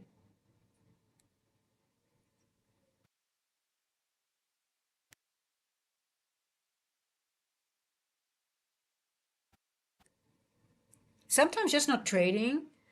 Sometimes just not trading is very really it's a free way of looking at the market, if that makes sense. Not being in a trade and just being okay. Now look at the 4 hour, guys. See, we have a large candle, and now the question is, are we going to go over the 50% of this candle here? So,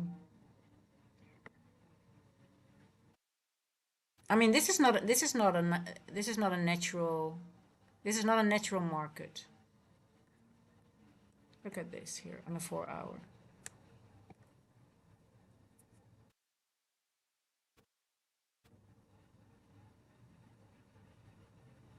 Yeah, that water flows. That is exactly my the point that I'm looking for is like, okay, because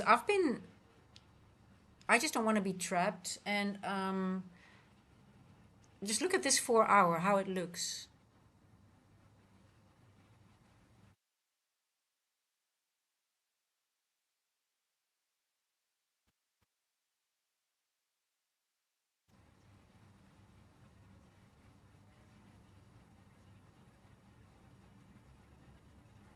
I would rather prepare myself for a short, and have the confirmation like, okay, the trap has been set. Now, who has been making money? The longs are making money right now, and they are trying to make people believe that we are. That's how I see the market, but I'm still not 100% sure. So that's why I'm waiting for when we get into premium. I just want to see if we really get over. Let me just calculate this 4 hour candle. Um,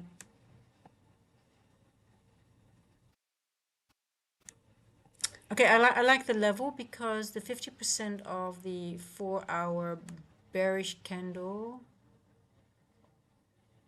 is exactly the start of the N walk, right? 405.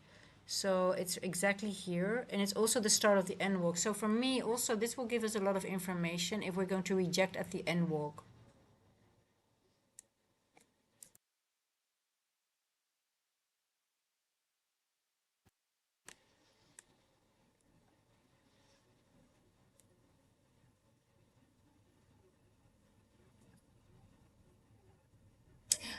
There's a bullish breaker on the 1 hour. A bullish breaker on the 1 hour.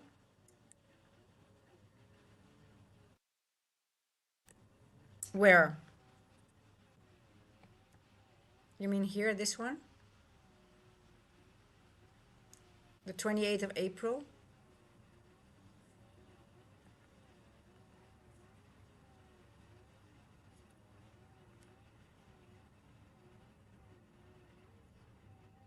Yeah, I've been using this as a breaker for the upside, but you also have to remember if this is the bullish breaker, we've been retesting it, and here is another retest, but at some point it's going to fill, right? If that's the bullish breaker you're talking about.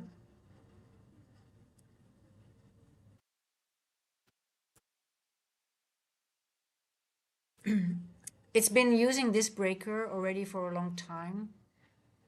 So,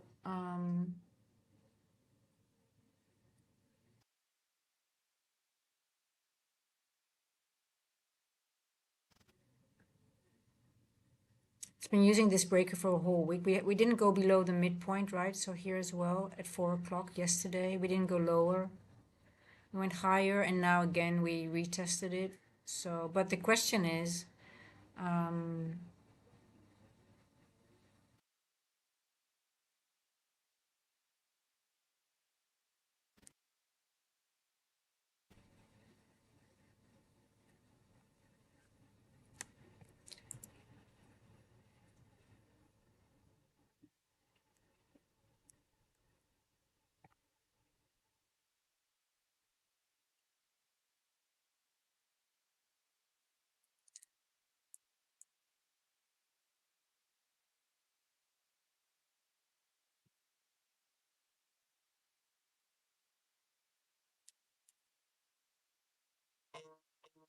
see, the moment we have a closure below here, this could be a bearish breaker as well for the time, for just for a short, for the 1 hour. I'm just talking on the 1 hour.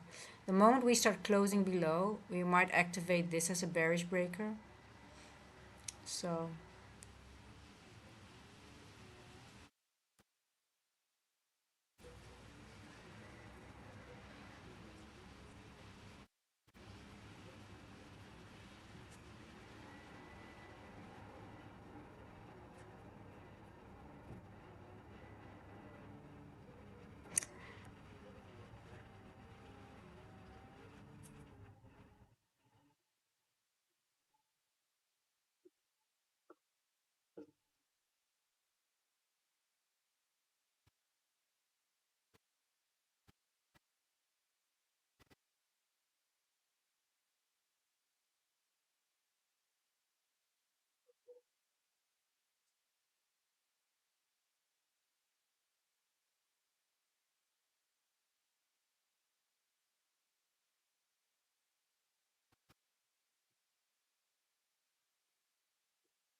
are you talking in this consolidation area as a breaker?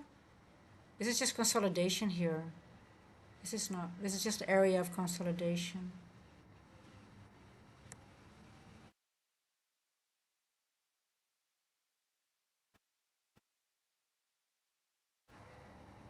This isn't. I would not consider this a breaker, to be honest.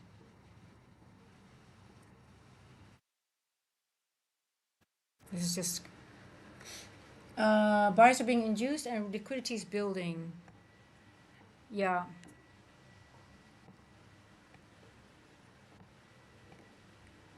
You always have to be careful to see PD rays in an area of consolidation because they're fake. They are there to fool you.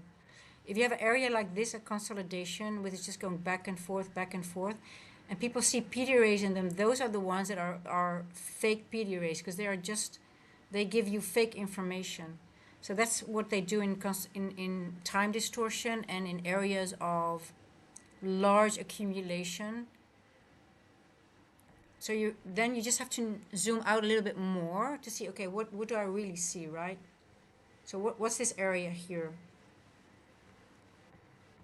Does this area really give you good information on the 4 hours? So if you zoom out on the 1 hour, okay, because you see a breaker there, well, I just see time distortion and a lot of back and forth price action.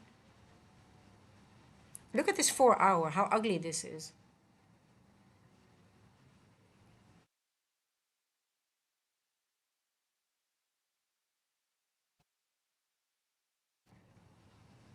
Let's have a look at the bullish PD ray.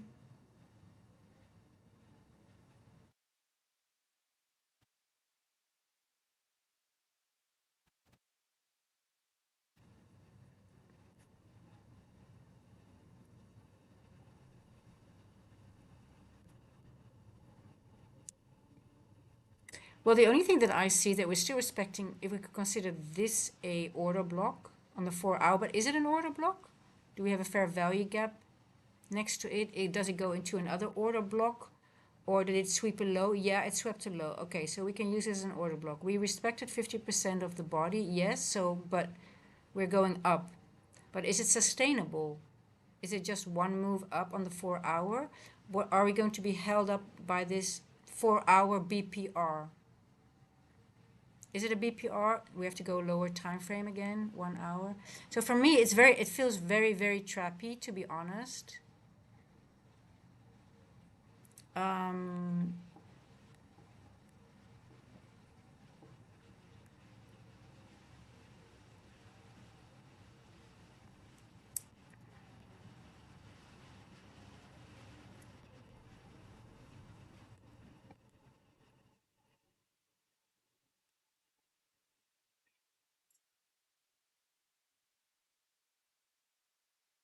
let's see and walk.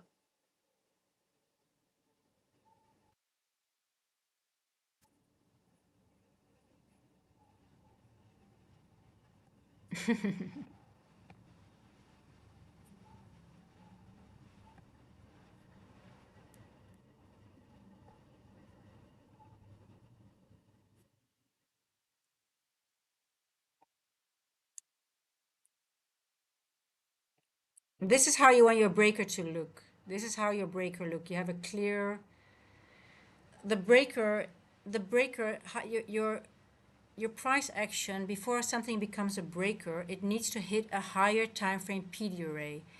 The area that you are marking, it did not hit a higher time frame PD array. This is a breaker here. You have a low, high, low, low. What happened here? It went into a higher time frame PD array. It hit its objective, and it's done. It's really done for that large bearish movement. So you really need to have it. It's really like a larger move, and it's down to the, not everything is a breaker because it looks like the pattern like a high, low, high. But what is the high time PD array that it met? Is it really done? So if you're saying that, okay, that is that breaker, so we won't see any bearish movement for a long time, because you're talking about an hourly breaker, which is a higher time frame breaker. So what is the higher time frame PD array? What did the algorithm, what was the higher time, it hit, is it really done with the bearish movement? Because that is what the breaker tells you, right? Especially on the hourly, it should be a large, it should be um, an important level, and then you wouldn't see any bearishness for a long time.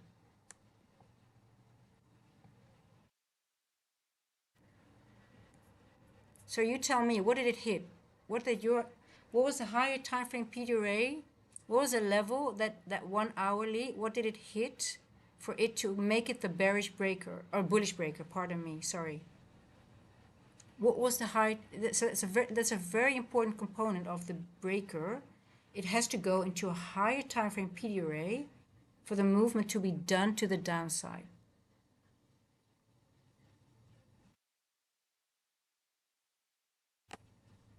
Now I see the bullish order block, yeah, and I see this area here as well. But is there a higher time frame PD array that the algorithm has met, so it's done with bearishness for a long time, or are we just seeing a retracement to continue to the downside?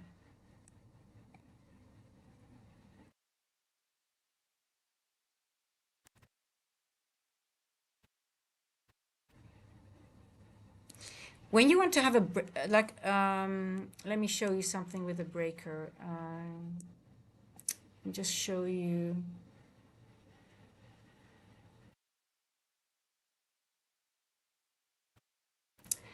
Let me go to another area too.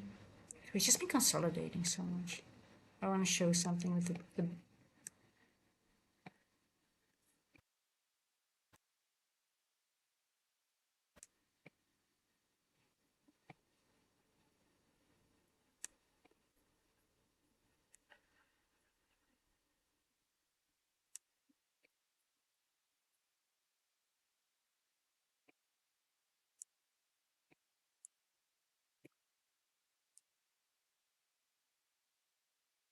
Mm, that's our PDA here.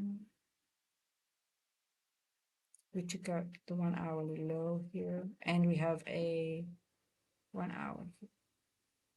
This is actually a nice one. I'm going to mark this one.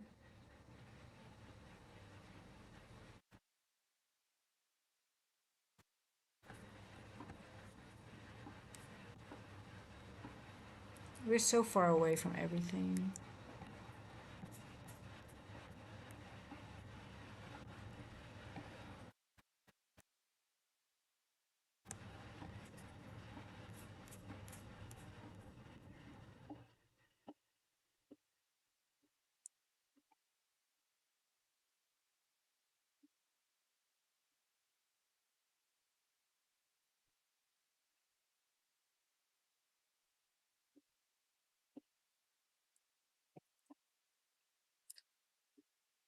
For it to act as a break, there needs to be two-way liquidity sweeping, and the lows and the highs need to be mitigated. Yes, correct. Hey, he's our trader.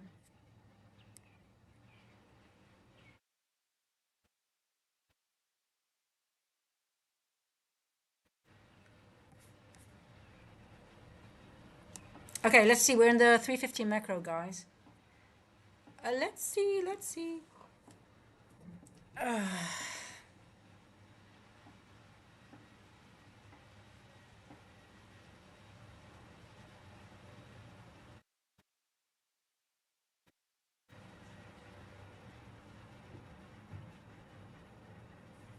Yeah, and also you have to remember that also when you have price action going below it again, it invalidates a breaker, right?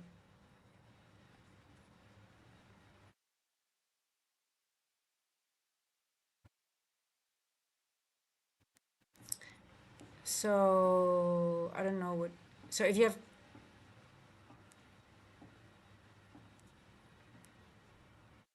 you only want the manipulation. You want one manipulation move going below it, forms the low, and then it goes. You have displacement above it.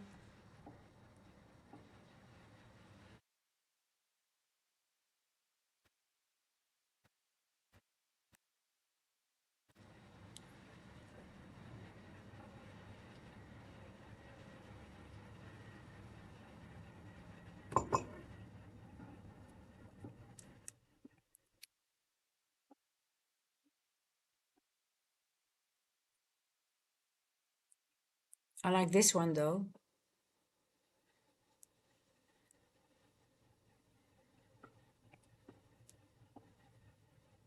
This might be a nice trade from here back to N walk.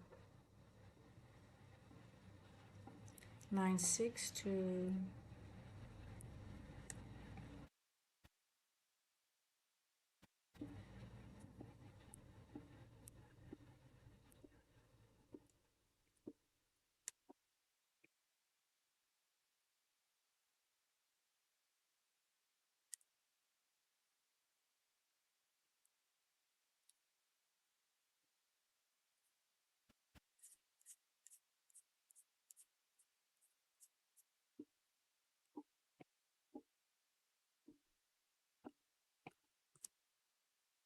How are you doing, Sword Trader?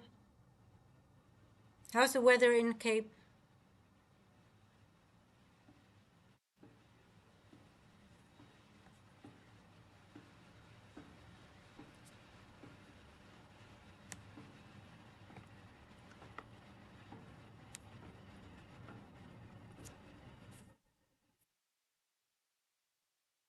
A unicorn.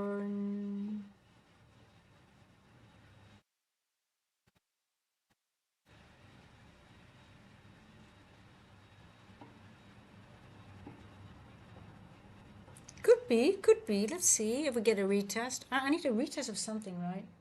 15-minute breaker inside FU. Yeah, yeah, I see it, I see it. You're talking about this one, right?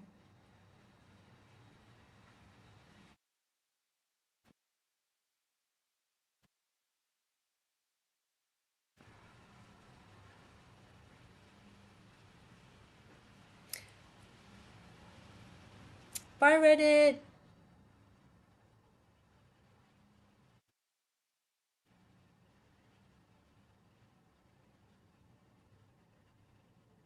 Have a good one.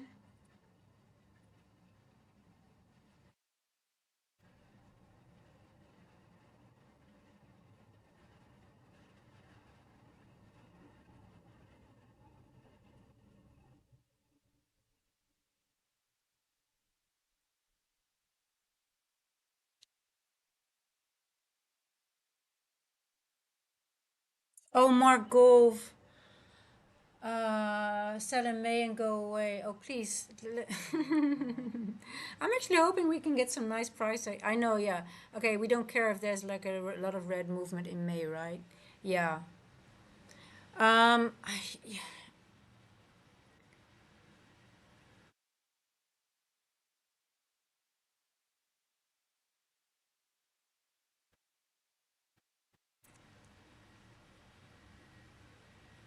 Chile, as usual, being great morning. Managed bags, some runners. Okay. Waiting for bread to bake. Okay, nice. Did you take the Asia move to the downside? Did you manage to catch that trade? Um,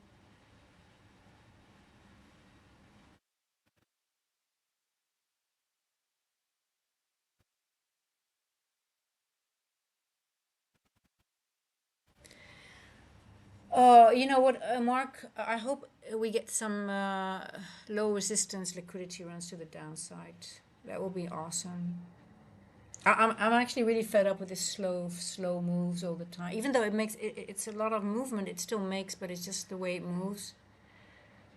In the area that triggered the fake lower low around 27,400 and forms a low, this breaker will be effective. 27,400. 27,400. 27,400.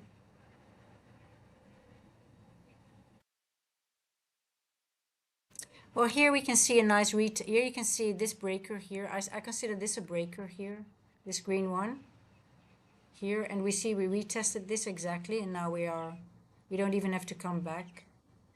So I don't think it's going to retest this area again here. So this is the breaker that I'm using right now. Here, the green one. So you have a high, so you have a low, high, lower low. So we went into that end dog here. So we have higher time frame PDRA we went into. We have activated the breaker here on the 15-minute. We retested it here. Let's see if it wants to retest it again.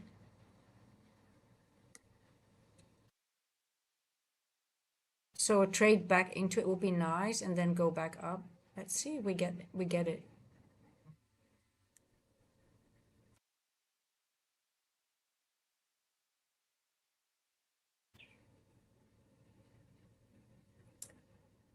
2440, 27 fake movement area.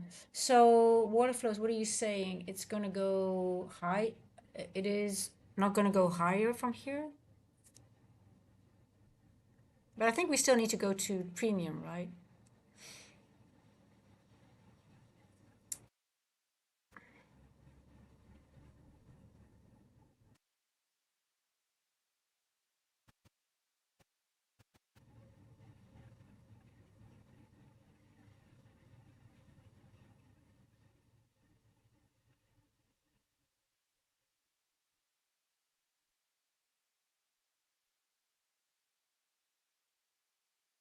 Good morning, or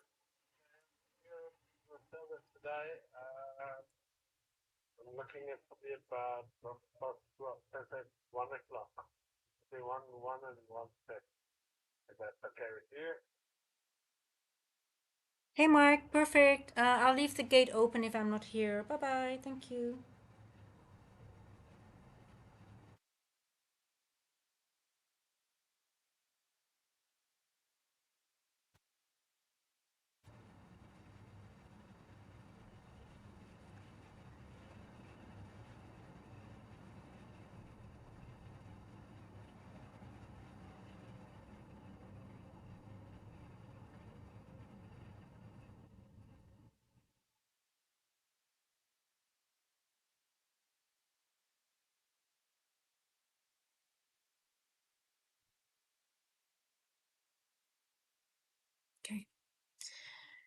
No, actually missed Asia, but got an early one on my 1 a.m. range. Was stopped out at first, but got on to point. I mean, because normally, so, oh yeah, I was telling you guys. So normally I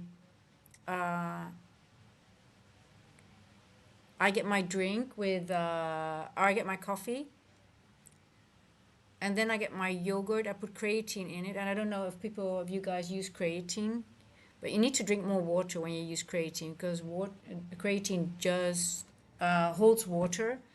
And I have a routine, and I actually didn't follow my routine. Now, I don't think I was instantly dehydrating because I took the creatine and my yogurt just before I started the stream. But you have to drink more after you take creatine. Otherwise, your water doesn't really, it holds your water.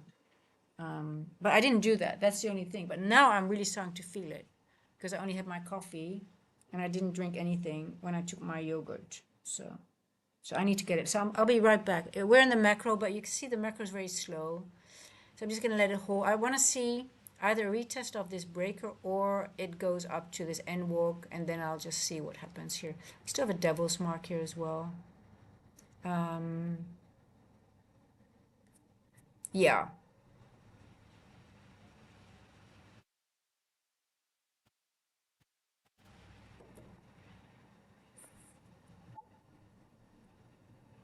Okay, I'll be right back, guys.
I'm back.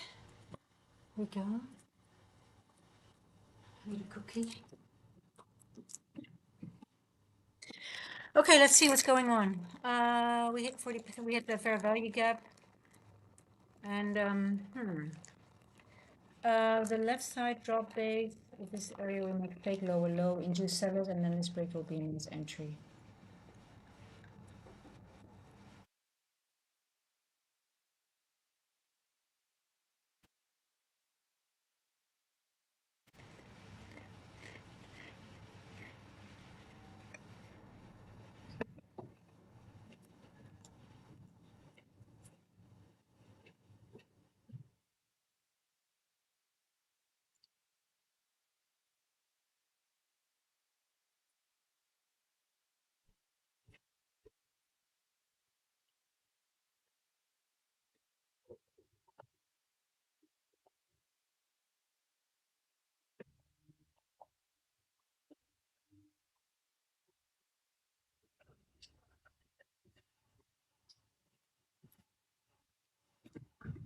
Here we go.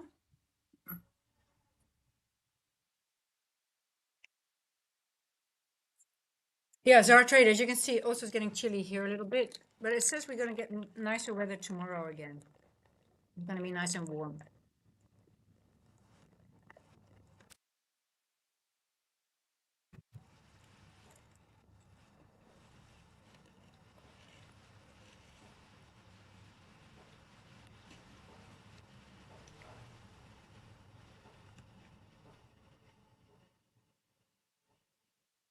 Take this one off.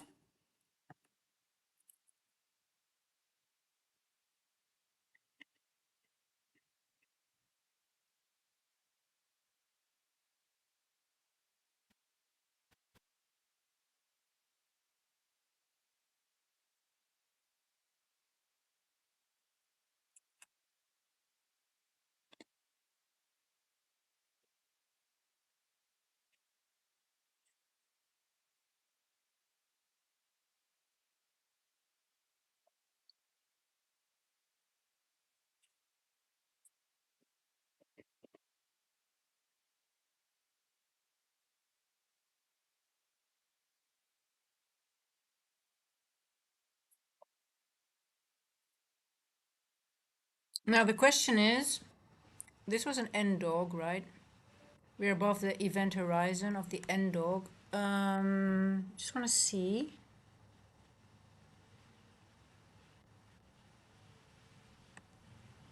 Where was yesterday's N dog?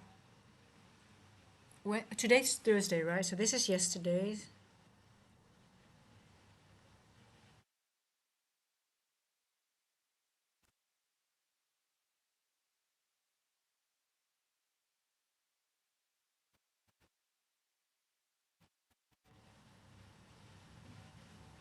Oh, we don't have anything above us. Okay, obviously. Now we should have one here.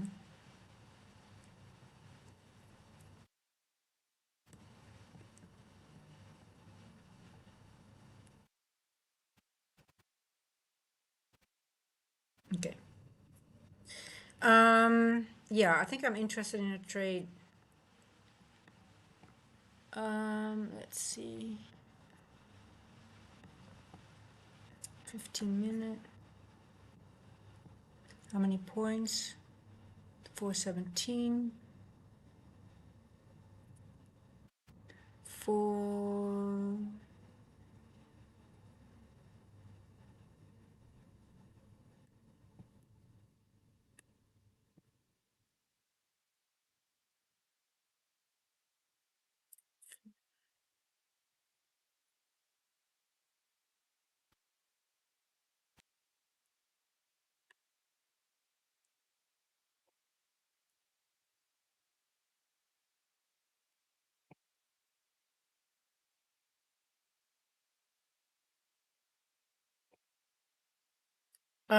Yeah, I think we're just accumulating orders to go higher. I don't think it will come back. This has been a trend that we've seen so many times. It just accumulates and then it just starts moving higher. 417. Yeah, I like this area. 418-ish, so here 410. I think I'm going to put on a paper trade. I wonder if we want to go lower. Oh, this wind is popping up back again. I think we're just gonna. I think we're just gonna go straight out of consolidation again to the upside.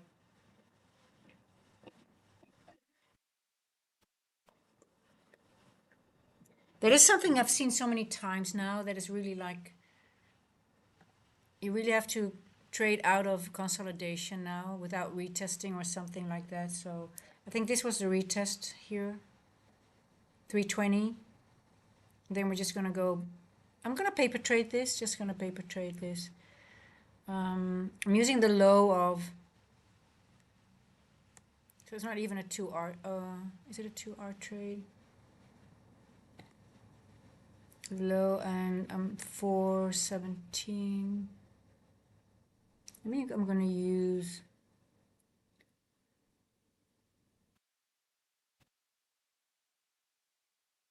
I can still manage the end walk, but I think it might go for the end dog to be honest here. 418.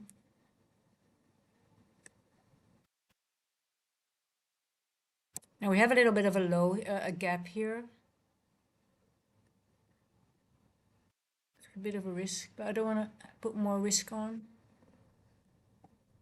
Just looking at the wick, we're sort of like, I think we should be done here. Well, see. Is it an Mather? You know my view on that.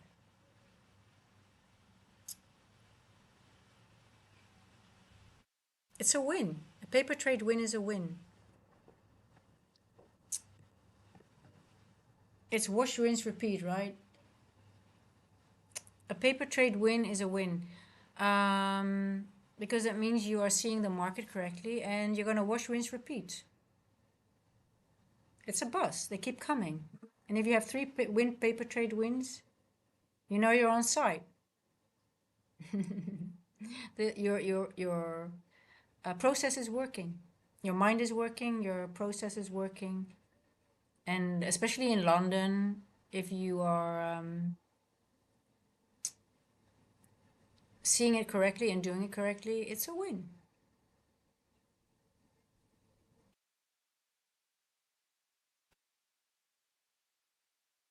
You still need to journal them. Exactly, yeah. The only thing I'm a little bit worried about is this little wick here, this little gap here. So I should actually put my stop below. We also have a gap here. We might even come for this, but then again, you know, and I'm gonna put my, if I'm gonna stop out, it's stopped. It's just a paper trade. We took out liquidity here already with this wick here, but I wonder if this is balanced for now.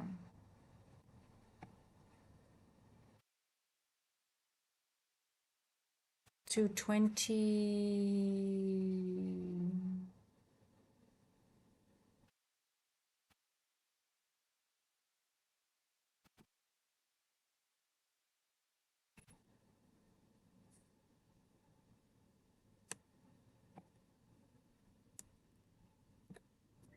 Um, yeah, paper trade wins are an indication of just technical competence and execution, emotional competence too. Well, I actually have the same emotional value to if when it has to be live, right? It has to be live. So that's why I don't back test anymore, because then I don't have any emotional feeling with it. But if I paper trade on stream and it's live, I feel the same. Even though there's no monetary loss or win, I have the same. I can feel my heart rate going. If I'm not okay, somebody's already saying patience.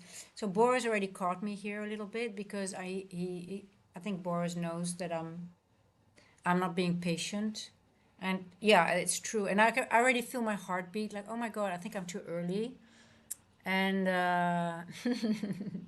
Boris caught me there already. I feel the same, and so if I'm being stopped out here because I got in too early, I have to journal. But I feel exactly the same. Like, uh, sh- I have a little bit of doubt, to be honest, right, with this trade.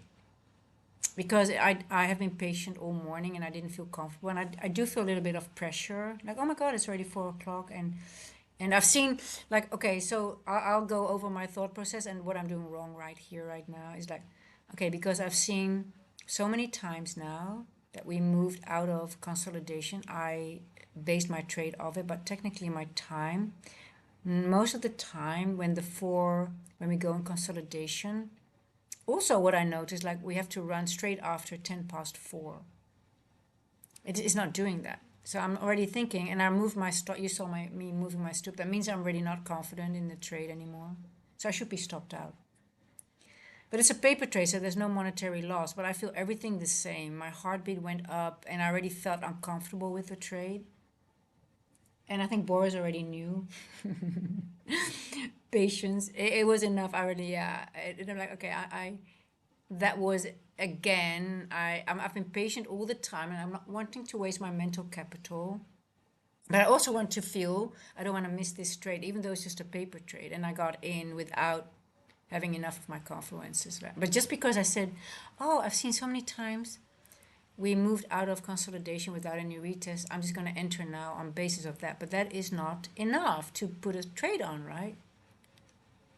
So it tells me already, okay, so I should be stopped out on this one, as you know, because I don't deserve a winning trade on this, because it's not a solid trade of my end. Just because, oh, I've seen it happen so many times now, I'm just going to go in, even though disregarding there's a little gap here.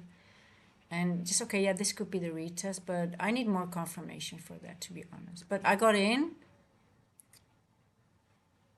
just because my journal tells me, oh, we've moved away from consolidation so many times. That's my logic.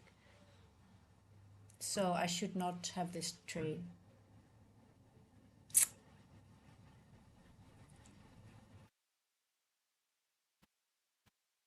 And also, we already took out highs here on the low, on the highs here, and we did not take out, and there is a gap here. And you guys, you always know that I look at gaps all the time. That's my go-to. And I'm literally putting on a trade with my stop loss above a gap. You guys know that I never do that. And for a reason, you're going to see it right now. So what does it tell me? Again, I should not be trading with my live money right now because I'm still not.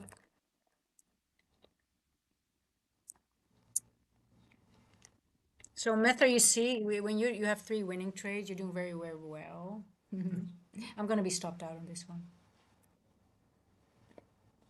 as I should be. There we go.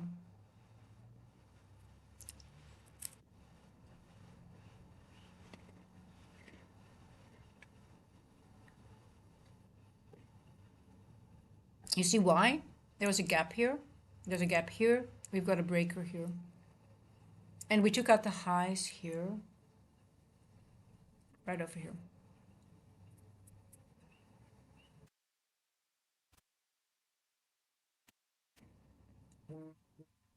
I think it wants to maybe retest this breaker. Let's see, or maybe it wants to go lower. I don't know.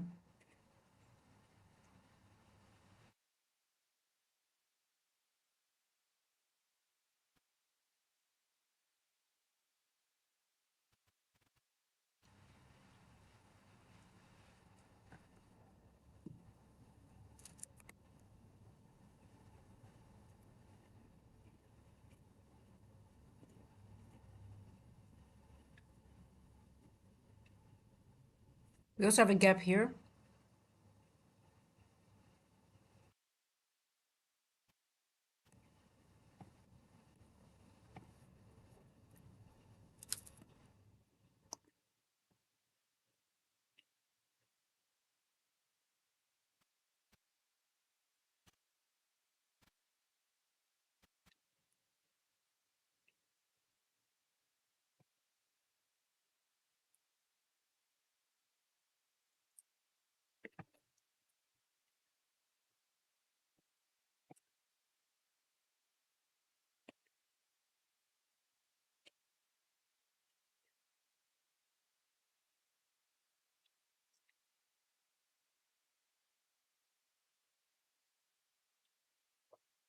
Bearish order block. Yeah, bearish order block retest. Change in state delivery. Confirmed change in the state. Um, but one could also argue, yeah, but you got a bullish order block here as well. Yeah, true.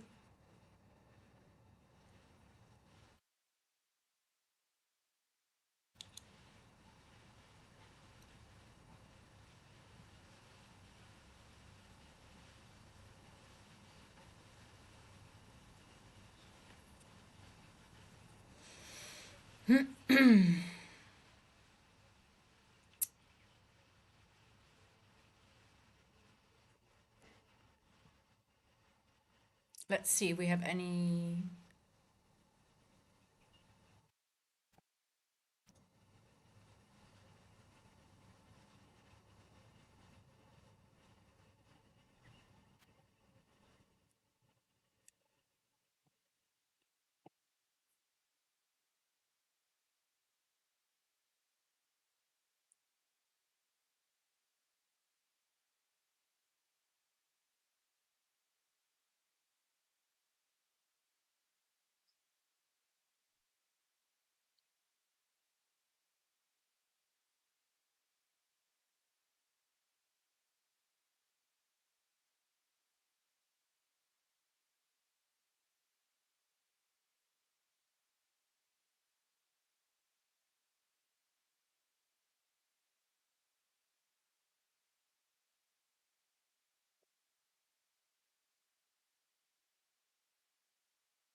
I would love to use this 3 minute order block, but for some reason I just don't trust it at all. I mean, I would be, um, I have a long bias up to here, but I don't know. Maybe we're going to consolidate. I mean, we created a wick here. We created a wick here on the 15.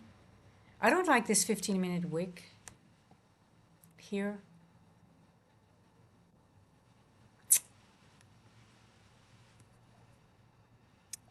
It's just,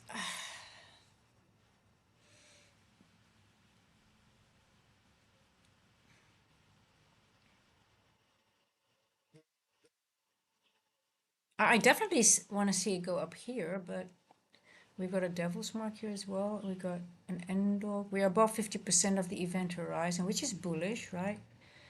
We're going up here, but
Mm.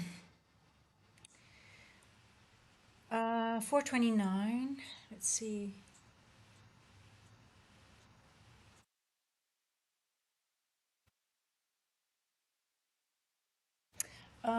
So Sasmit Vadia, you're in a long, right? Yeah.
So what I don't like about this is this wick, and then we left another wick here.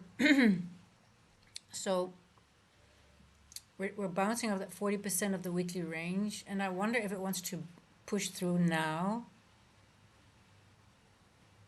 and leave this wick here without any. Let's see on the hourly what you have done.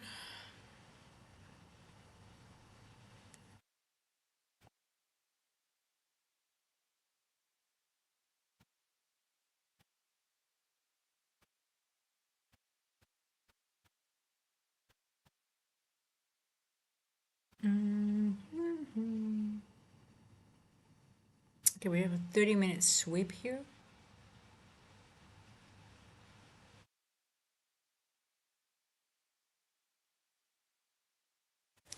30-minute sweep.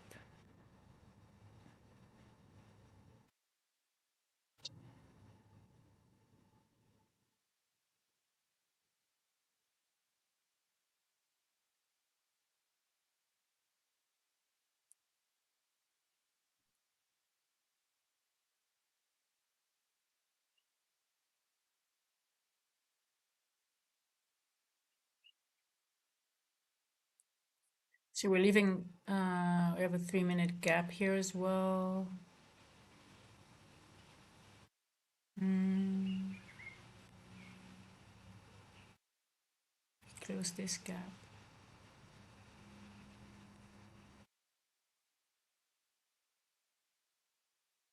433.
Yeah, I see what you're saying, but it's just not, the body's not going over this 40% yet, and I just wonder if it wants to go back into this wick just one more time before really pushing through. Because you can see what it's doing right now. You have liquidity here. We take a high, and we're already higher than here. So it might just go only to Asia low and then go lower again. That's the point I want to, that's the only thing I just,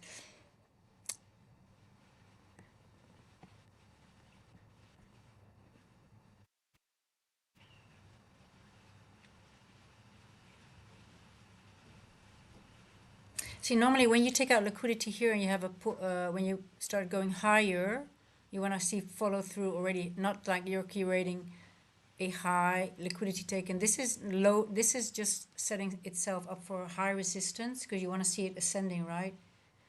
So it means there's no liquidity to be taken anymore. It already, it's sort of like it already took liquidity here, took liquidity here.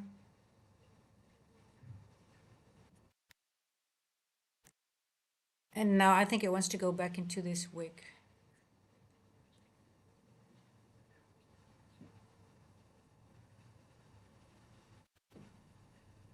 Let's see.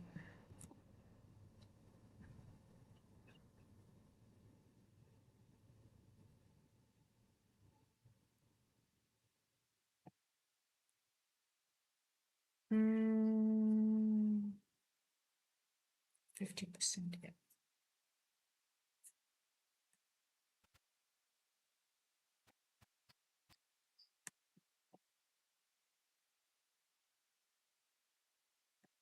Let's see if it wants to take out. If it wants to go lower or not here.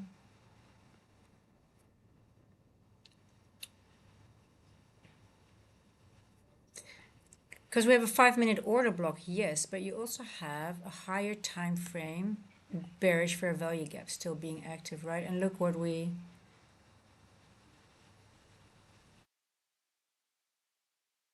you have a 15 minute bearish fair value gap still being respected. So, but I still think it's going to go higher at some point. But when?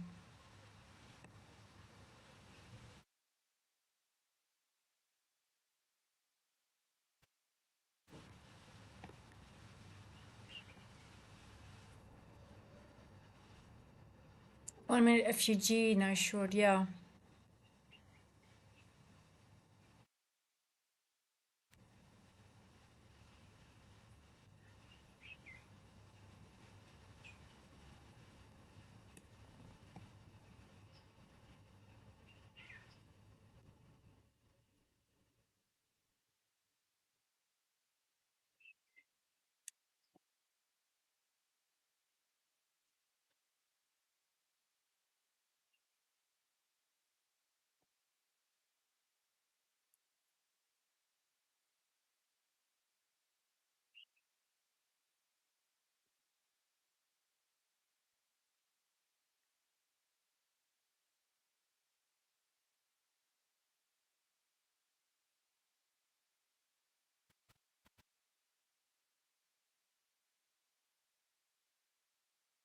One point five,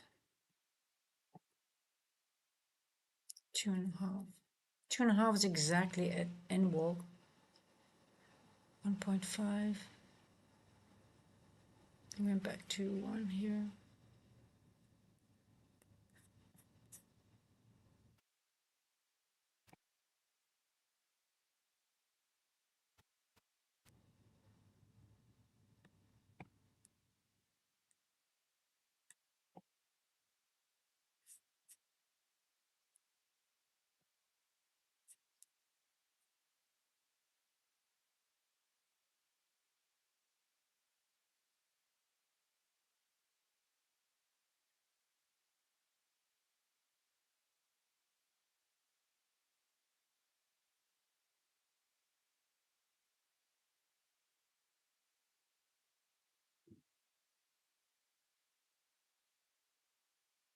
Okay, Asia low has been tagged.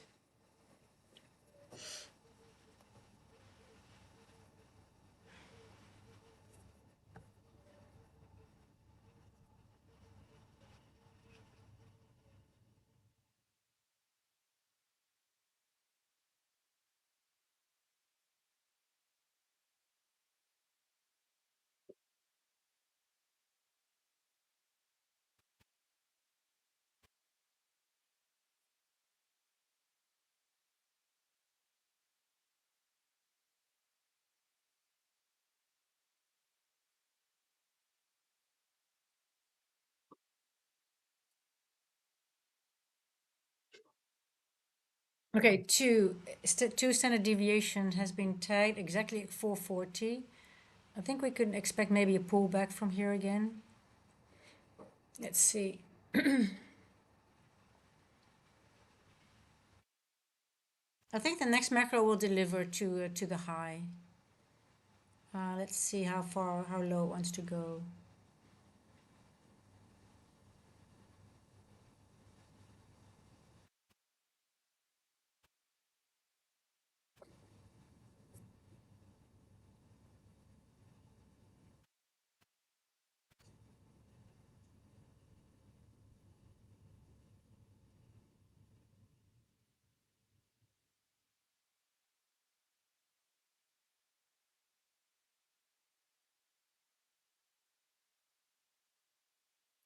$441.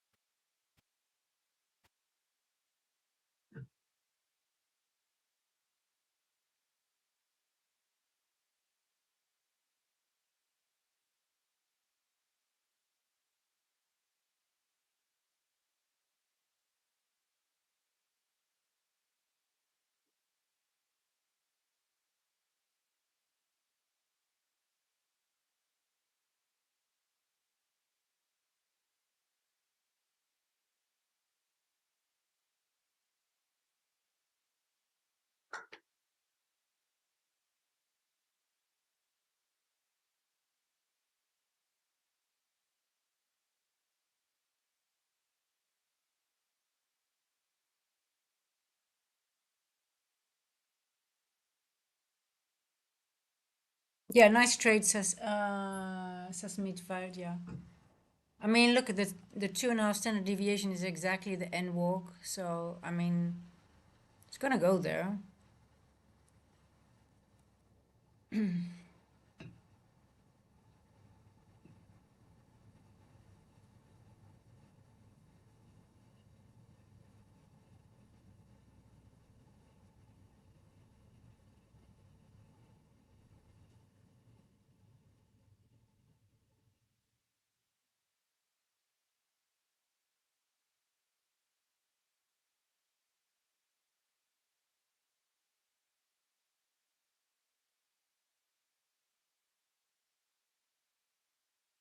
Let's give it a few minutes.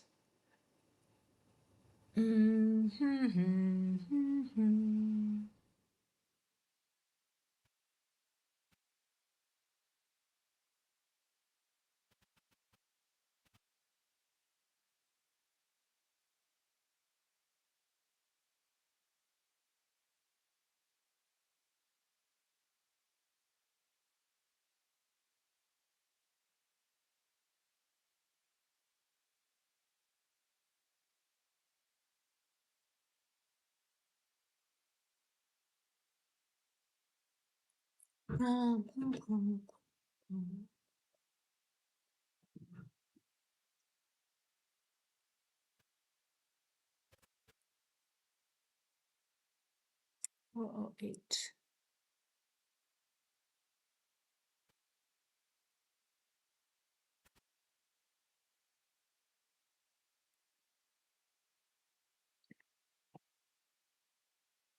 444. Let's see who wants to go into this order block.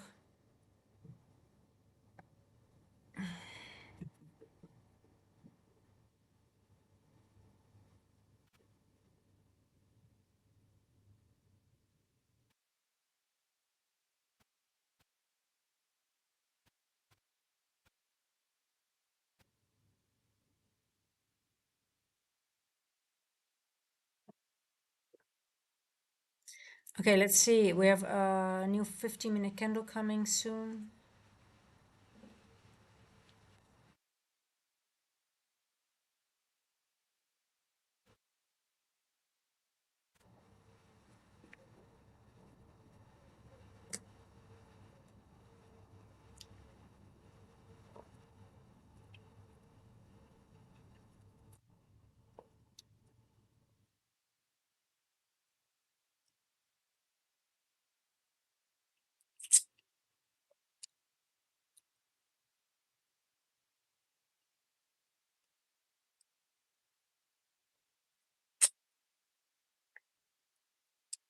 Okay, new 15-minute candle.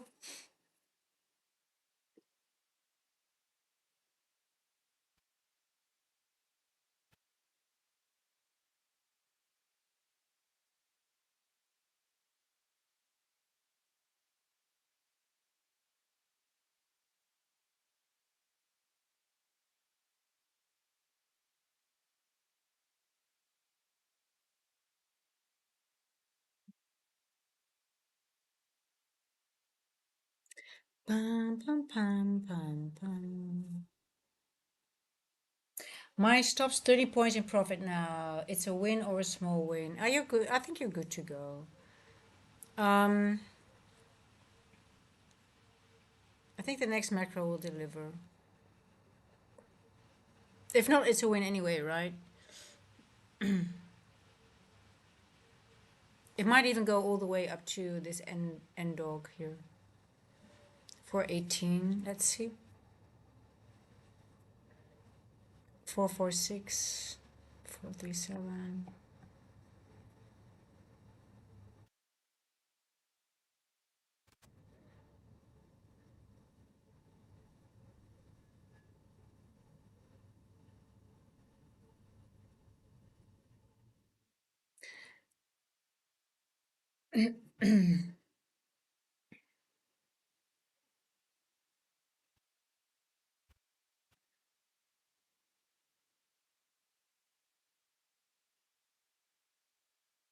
Let's see if it might want to retest this wick before going high. Let's see.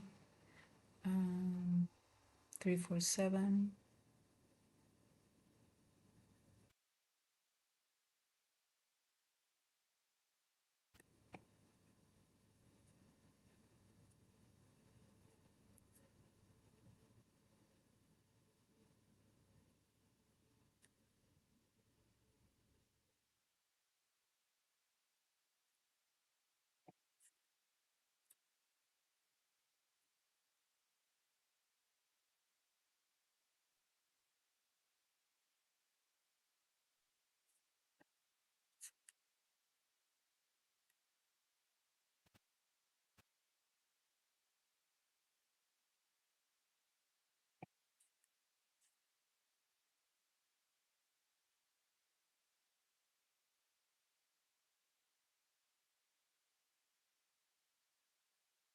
Four for 8.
Okay, 449. Let's see. I wouldn't be surprised if it makes a, if it wants to go up.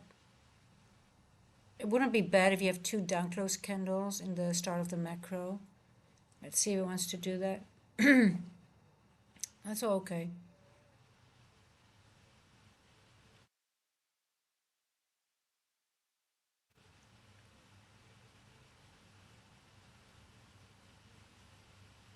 That's all okay now. 450, 451 also all good if it wants to go down a little bit. No problem. Wants to retest this area. Maybe go into this wick and then boom up to the upside.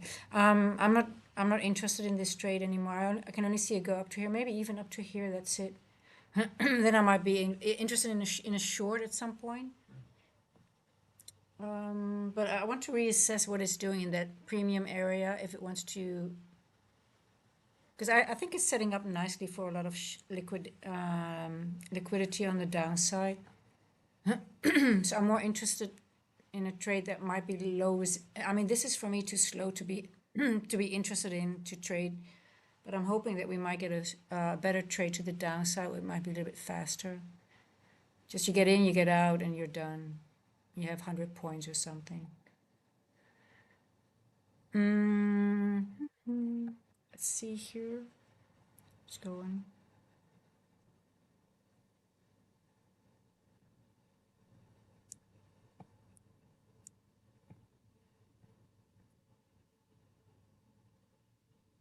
$451. Let's see if we can get 2.5. Then maybe up to here. I think 408 is definitely a target. I would leave a runner up to 408-ish, which is around midnight. Maybe even up to here.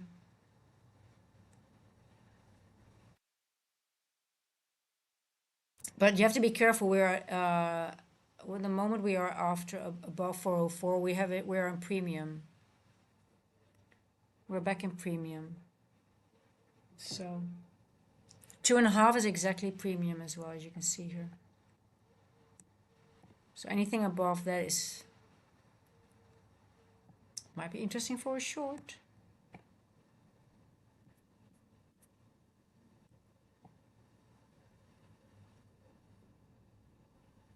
So we're still not above premium.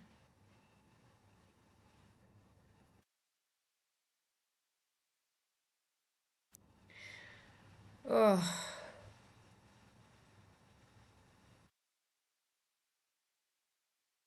yeah.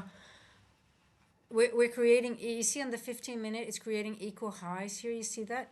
Equal highs and relatively equal. But also what I didn't like as well is you can see that here. A high, one high taken, another high taken. So they're leaving it maybe for the news later on.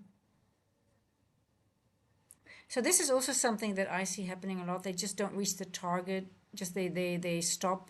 Like how many points is this again? I'm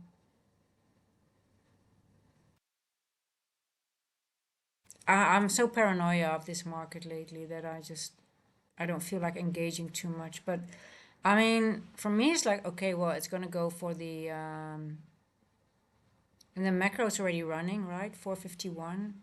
Yeah, okay, the macro 451 was bullish.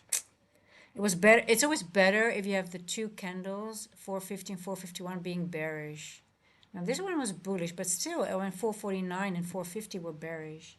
Okay, retesting the breaker. Who knows? It wants to go back up again. But I don't feel comfortable entering on a long ride from here up to here when it's showing me this already. But it's still, it could be bullish and still go up now to take it out. I mean, what does a market want? It needs, like, listen, N dogs and N walks are magnets, right? But sometimes they just leave them.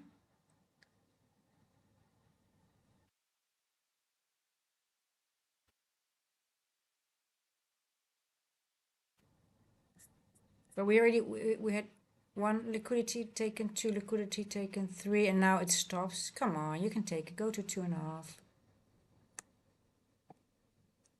Premium is here. So, I mean, we're not going to go lower before reaching premium unless I calculated it incorrectly. Could be. Let me have a look again. Did I do something wrong?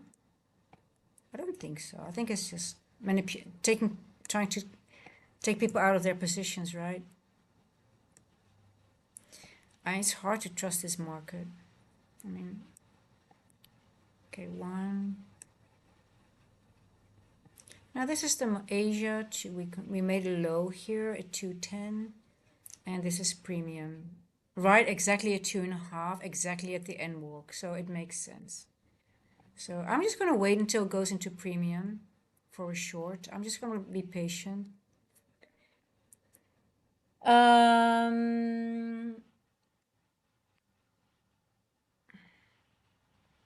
Well,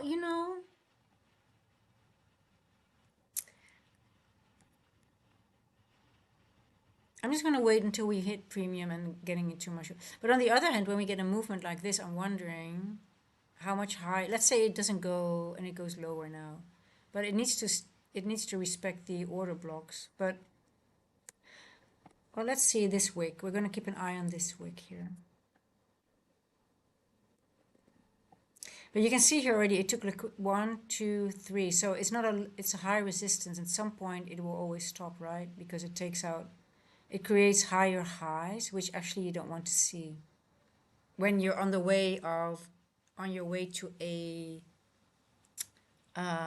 point of interest. Let me put it that way. You want to go to a point of interest when it should be a high, lower high, because then it can easily go to that high. And here you already saw 1, 2, 3. But damn, it's so close and it stops right in front of it. I thought I could push with that macro. It stopped just how many points? It does that so many times lately. So it makes it hard to trust your trade, right? How many points? Just 6 points, about 6 points before the point of interest. Nasty, nasty, nasty. And it uses two standard deviations again instead of 2.5. Yeah, just below premium. So I don't think the market is done yet. It's just getting people out of their positions and stopping people out, I guess. I don't know.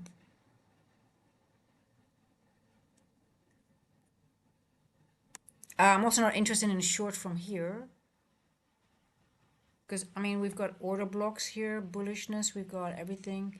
It did leave a gap here. We have a breaker, but I don't know. Currently close should leave a bullish FUG behind.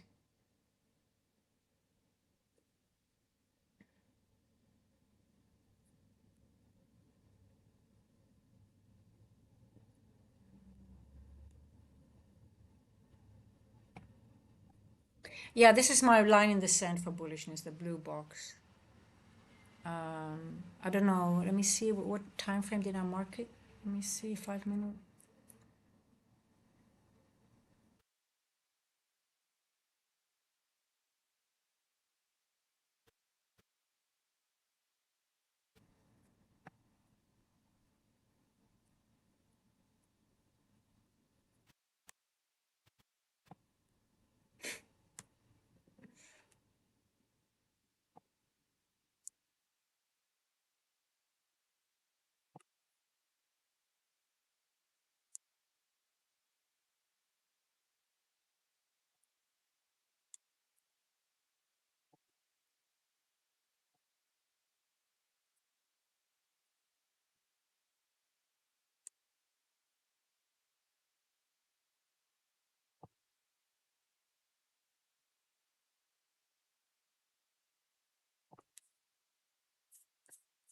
Okay, no matter how we calculate this 4 hour bearish candle, 50% is the end, the start, the beginning of the end walk. So it's still a level.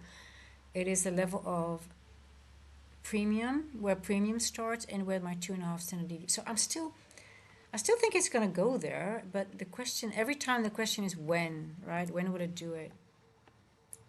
So I would rather wait until it's been done, and then I can frame a good short or whatever. I don't want to frame a short from here. Well, I still think this is a level of point of interest that I'm interested in to see and just observe what it's doing. Because if once we hit it, I'm just going to watch also, like, does it want to go higher? Maybe up to 702, maybe up to here, maybe it wants to go here. And, you know, there were some good points made in the chat as well. Like, maybe it wants to go to all-time high. So, you know, we have to also keep in mind there's also a scenario that could happen. Now, again, we hit 2.5 standard deviation on the daily time frame. So I'm still hoping for a larger pullback because that will be a little bit more healthier for the market from 2.5 standard deviation, and will give me more trade setups if it does that, to trust how I read the market, how it normally, let's say normally or most of the times, reacts. And I like it that we have 8:30 news because that means it can blast through bullish PD arrays. So then we can get that normal healthy pullback, blast through PD arrays that we normally, when we have a normal market, we are going to have to respect, like all those higher time frame, 1 hour, 4 hour bullish order blocks, so to speak. And with 8:30 news, we can blast through them to the downside, have a healthy pullback, and go back upside. And then we also have more data on the left side of the curve, if that makes sense. So that's actually what I'm hoping for. So I'm just hoping that 8:30 news give us a little bit more downside move instead of upside, because upside is just going to be like, oh my god, are these standard deviations working that I've projected or not? And I would rather have a healthy pullback and then work our way up again to the upside, something like that. But let's see. I mean,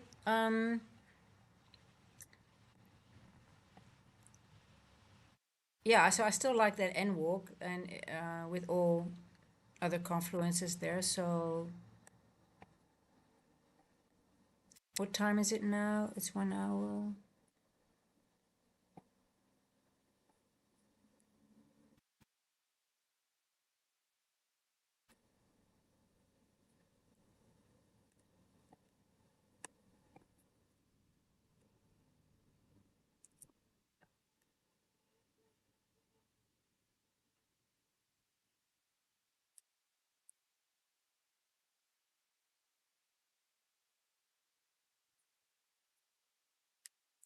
Okay, let's see. We want to get into this range here.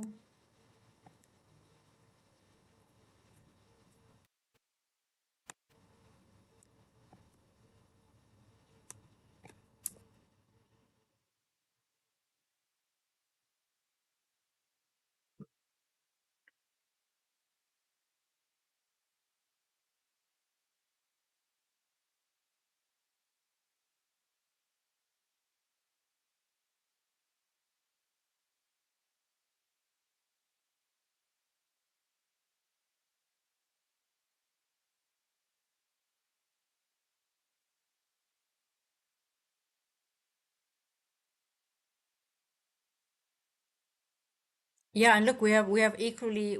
I mean, look, we've got now a point of interest with equal highs below it. So this is now getting very interesting, right? But we might get a better trade now because if we do go lower into this wick, for example, and maybe even retest a higher time frame breaker, for example, I mean that's nice, and we still have a good trade to the upside. On the other hand, we are how many hours away from the news? 5:30 right now. So 8:30 there's news, so that's in 3 hours.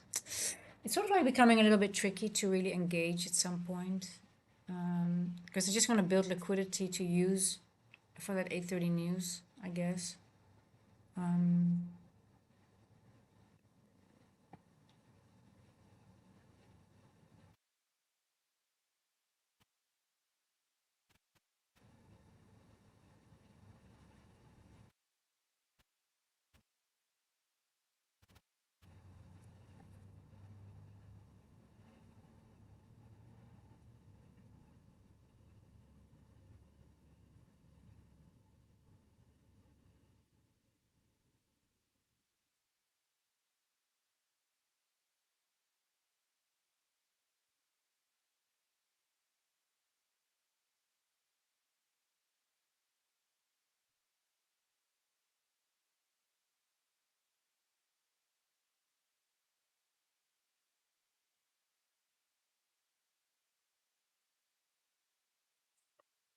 let me see my poll again. New all-time highs. Oh, so it's still 50-50. 58 votes. Nice. So 50, it's really half of the chat thinks we're going to have a new all-time high today. It's literally 50-50. That's interesting. To be honest, I have no, I think, I actually don't know what I think. I think I will, I can frame it once we get over here and see what it does. But I keep on thinking about the 2.5 standard deviation. You know what? I'll tell you honestly. Let's see how price behaves around this area, and maybe it will help us. Like say, if we blast through 2.5 today and we go to 3, for example, that might be a scenario we have today as well on the higher time frame. You know, everything is fractal now. Obviously,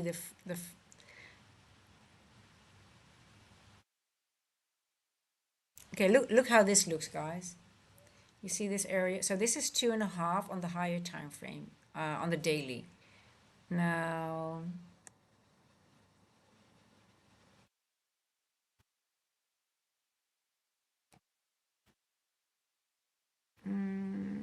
this is not 2.5.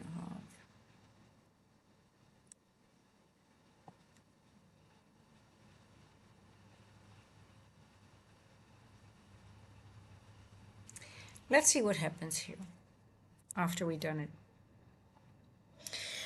Um, oh boy, do you guys see what I'm seeing? We'll have a devil's mark here.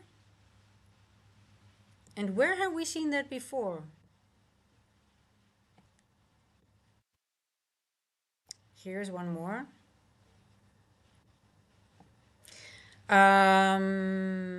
There's one more. I know there's one more lower. Let me see. I know there was one lower. On the daily, there's one as well. Oh, we might get a very, very, very nice. Look, we have one on the daily, which is very, very important here. Um,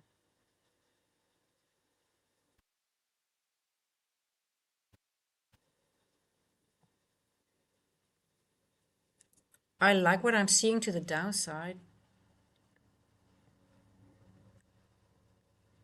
Liquidity, liquidity, liquidity. Gap here with the devil's mark as well.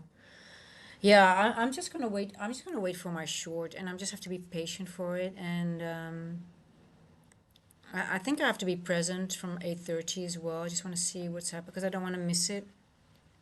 I've been bloody patient this. I mean,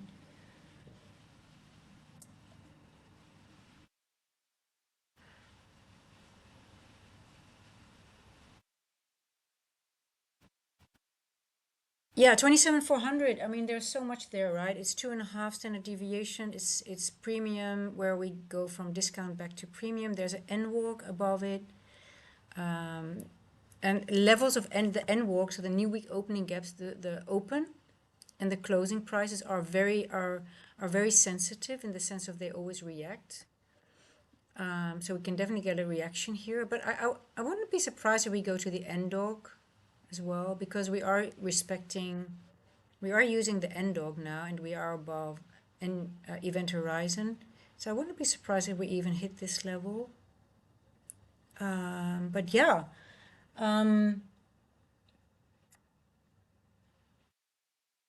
well, I mean, for me, it's not only like I try not to look only at a N walk or something, but if an N walk is there with multiple things that I can look at, then it becomes for me. But I'm not just saying, oh, an N walk is the short for me yet, because it could also go to the N dog here. And if we are here at the N dog, we're above midnight. I want to see, maybe it wants to go higher before it wants to go lower. But I'm just keeping it in mind. It is 50% also of the of this weekly candle. So there's a lot of things around this area. But I'm sort of like, I just wonder if it wants to go higher, maybe in here before it wants to go lower. So for me, I'm just not. I don't try to use one thing, but just a combination of things. I'm just very distrustful towards the market. Things that I would trust normally, I would just need more confirmation now. Because a lot of times I use like something that I use that you works 80% of the time doesn't work now. But yeah, Boris, I totally agree with you. 27,400 is a very, very crucial area here. And now, especially leaving it equal lows, equal highs here, it's definitely coming back for that area, right? I mean, so I think it might be a nice long up to that area again, but the question is when. Everything is when. When. But hey, guys, it was a nice long. I mean, from 2 a.m. Look, we went lower. We went into that daily open and we started going higher. Breaker retest. Here again. And then it goes higher into that area. You just have to have your targets a little bit. Well, like what Sesame Fighter did, he took some partials and he had a runner and he trailed his stop into it already in profit. Because once it got here, it wasn't that easy. It started consolidating one leg higher, and it actually, I mean, it wasn't a macro. You would think that it would take out the high, right? Or go into that point of interest, but it did not. I mean, markets are nasty now with those things. It just doesn't go to targets, and it happens more often in London than not. But the 310, the 253.10 macro did not really deliver. It went up though, but did not went into point of interest. Same with the 350. 410 just stopped just before. It used Asia low again. I mean, that's something that I also see a lot of the times, that it uses Asia low. You see here, the dashed line is Asia low, so it went above it, and then a little bit higher, and then lower again. But this time the body, sometimes you see that the bodies don't even go above it. And this time I thought, oh, now it's just going to push through because the bodies are above it here, 440, and here was 445. Okay, well, the bodies were below it when the macro started. Okay, that maybe might have been the... Okay, that's interesting, guys. I want to point that out again. Hold on, let me show you. It's something that I'm... what time is this? Oh, 452. No, the bodies were above 451. Yeah, no, okay, that's my bad. I thought the bodies were below them. So that's why I thought it might push now. But you see, the bodies didn't go higher than 2 standard deviation. Um,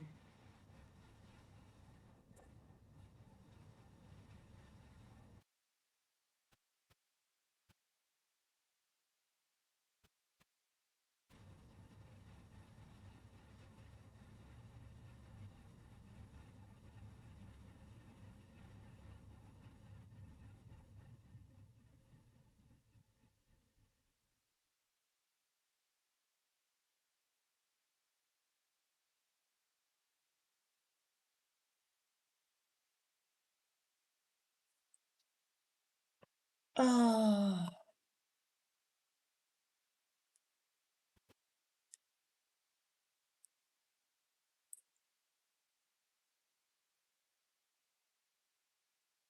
Okay, let's see, guys, if we're going into the wick. Let's see, we can stop before 50% here.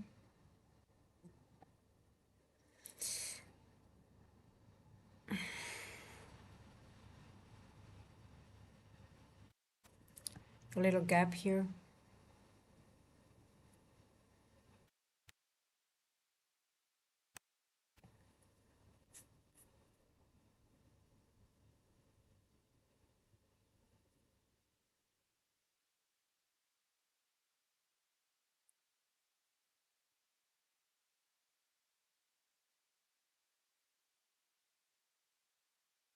Here, changing the state. Here we go.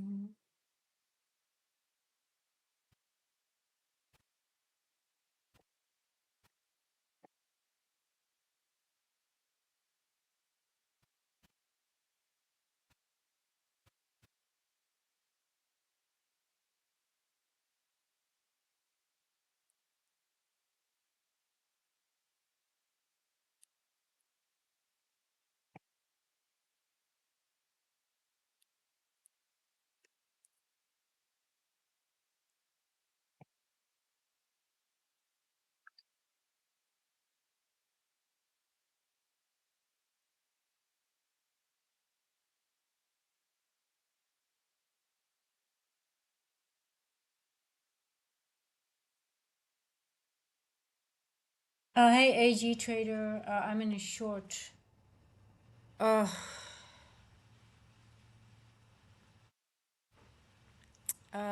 ES. Is ES clean? I haven't looked at ES, by the way.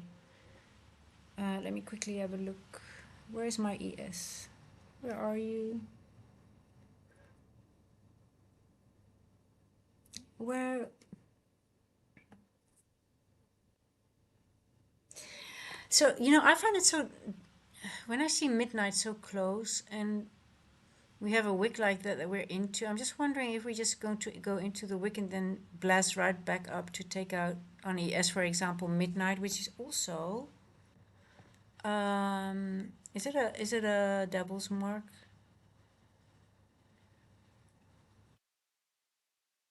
I would be too chicken for that trade, to be honest. I'm just, well, yeah, as you can see, I'm not anticipating at the moment.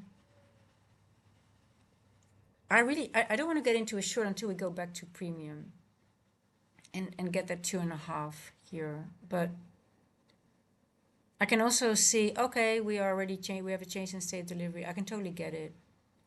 I get the short, but I'm also like, oh, we had a little gap here, and I think it already wants it. Maybe it wants this gap as well. And then I'm like, oh, does it want to go up again? Go back to premium? Or is it going to leave it to 8:30? Hey Jurka, welcome to the family. Oh, we've got now a new all-time high. More people are yes than no. With stop above VWAP at 7171.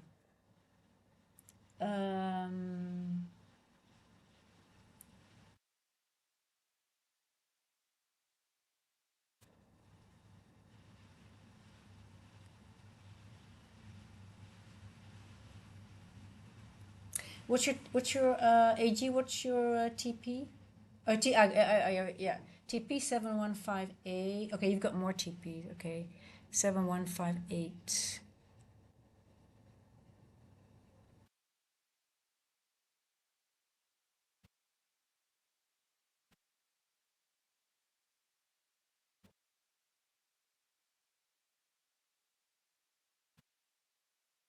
Okay, I see what you are. Yeah, you are aiming for some liquidity for it to go back up.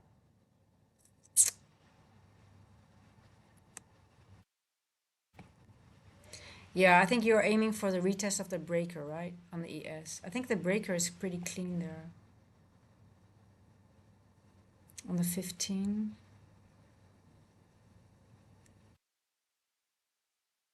7158 is retest of the breaker. 7153, yeah, okay, that's all in that wick, retesting that breaker. above the midpoint? Are you above the 7136? Okay, so your TP3 is below the breaker, below the midpoint of the break. Let me reassess.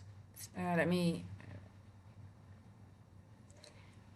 So you're actually thinking that the breaker, the 15-minute breaker, is going to fill. So that means we turn bearish on ES. Okay. So I'm looking at the 15-minute break and I wonder if it's going to fill or just going to retest that break and then go up for that high. But there is a devil's mark below it on 7142, 4250. And there is a little gap at 3.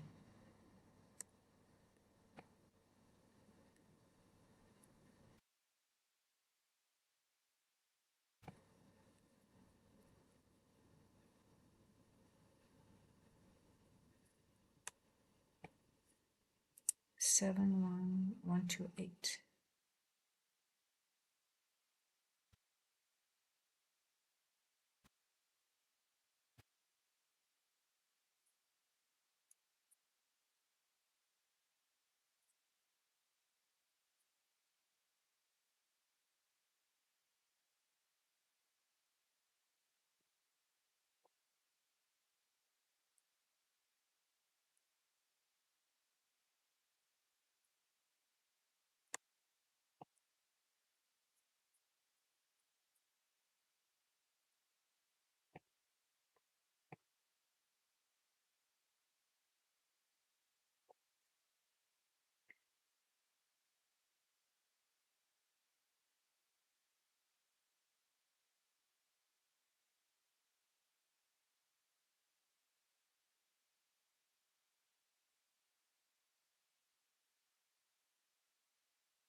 Toot toot.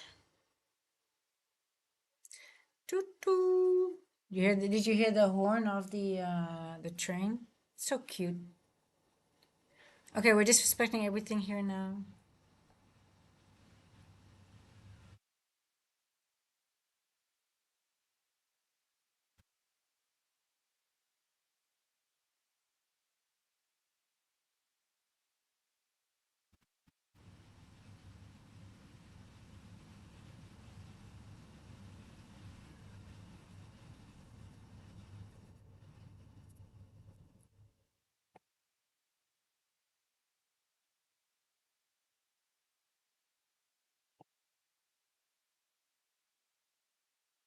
Toot toot.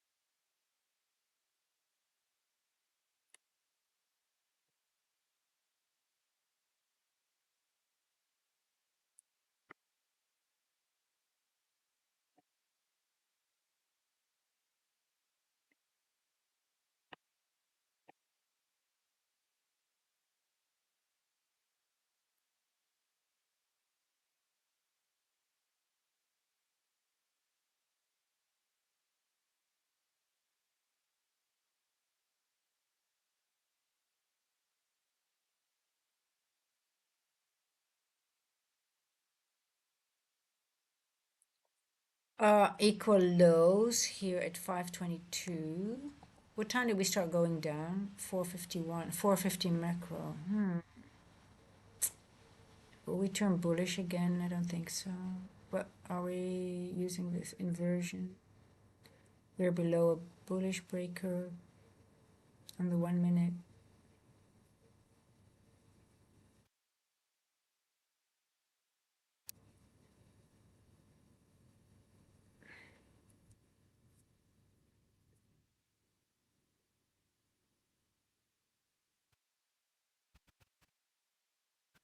Yeah, I think I'm gonna set an alarm. Hey Buddha, in mind, YouTube. I'm just gonna put an alarm above premium, so the 0 point, the 2.5 standard deviation and the premium, because I just want to see I'm just not gonna go, I'm not interested in any trade until we go to premium here and 2.5, which is the start of the end walk. Then I'm going to I'm still going to reassess what are we doing higher time frame. Because I'm just looking at these levels here on the day, on this leg that we formed, right? We opened up here, daily open, we created a high, we went lower, we took daily open here, and now we are going back into the range. And I'm just looking like, okay, we need, in order to go further down, well, technically the market doesn't have to go to premium or discount to go further, but we want to see that. But also because the 0.5 happens to level up with exactly that end walk and 2.5 standard deviation, I'm giving it more of a value. Okay, I really want to see that end walk being hit before I'm going to anticipate in a short that I feel comfortable with. So I'm going to put an alarm here, and then if it does go up there, I want to reassess. Because, you know, some people made very, very good comments on, like, it might take up we might create a new all-time high. So who knows that we might go for higher highs and just go back up further without even, or there is a good short back to this breaker on the 15-minute after we hit this level here, 2.5, and then we might have that real good move to the upside. So I'm just thinking like, okay, what if we go higher, we take out this 2.5 standard deviation, we have a really, really good retracement back into this breaker, and then we blast off to the highs? Or are we just going to go, is 2 enough and we don't need to go to premium discount and we leave it for the news and then blast?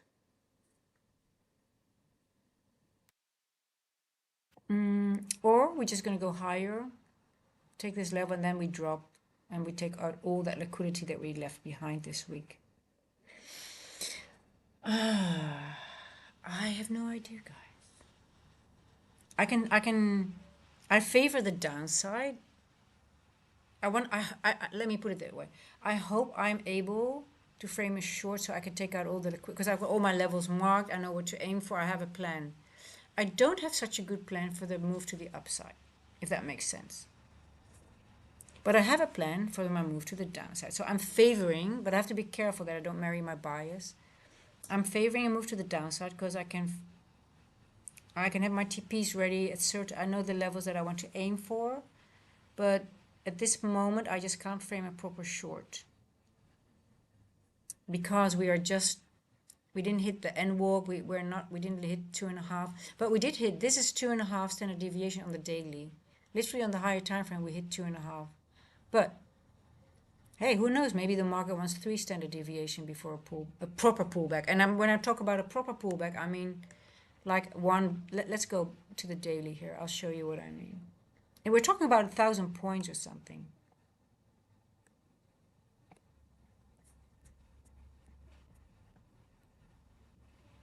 Like the only pullbacks that we're getting is respecting daily order blocks. So, I mean, it's still valid, right? So we have a how many points pullback is this? It's a 500 pullback. We already had it. So that was Wednesday, 29th of April. We had a pullback. Respecting this daily order block. Now we're going higher, but we took out the liquidity on the high. So internal to external, right? So if we took out the high, is this what we want? Is this acceptable, or do we want more? Or is this like, okay, you know what? I took out a high here, I'm done. I'm gonna go lower now. From external to internal? I don't know. It's Thursday today. Where's Tuesday low? Here, Tuesday low is here. Are we gonna leave Tuesday low intact? That's the question. We've got a devil's mark just below it. We are above 50% of the weekly range right now. Yeah, so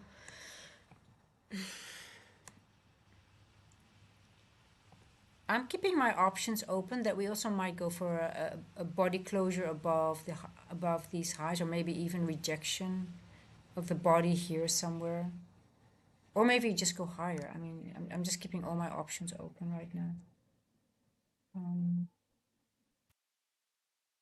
I see we're going up again here.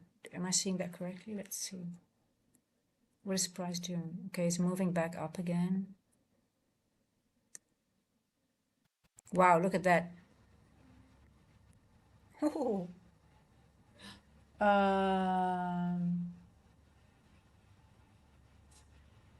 Hey, G4. Yeah, I just went to a cleaner chart for you guys. I have my other chart somewhere else. Hey guys, I stay. I mean, I know people are in a short, but just be careful. That was a large move in a quick time. That was crazy, eh? That was a crazy move. How many ticks did it, or how many points was that in a short time? That was a fast candle. That was not too bad. 55 points. 50 points. Well, but okay,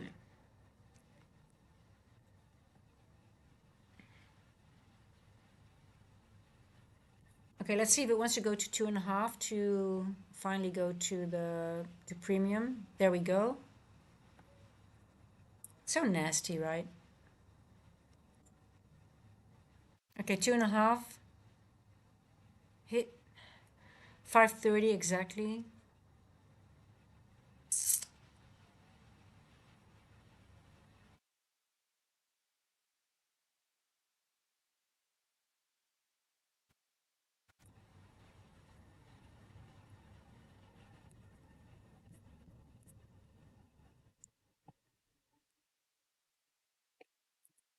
Okay.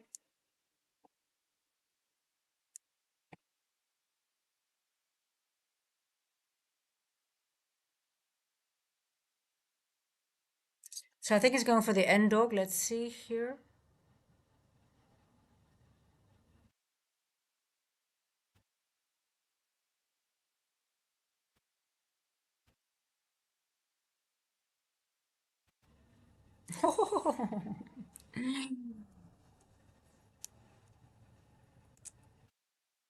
Wow, look at that. So I'm watching this area here now.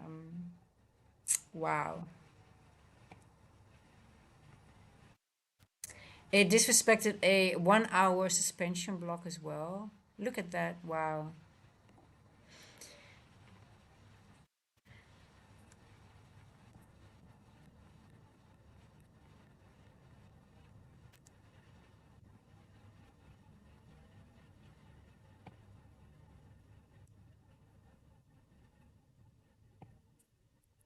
2.5, if I calculate it from here, is 702.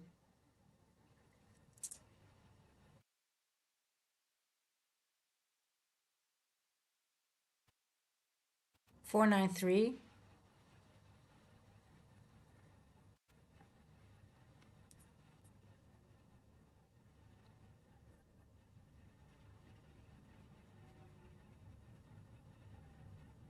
Yeah, I mean,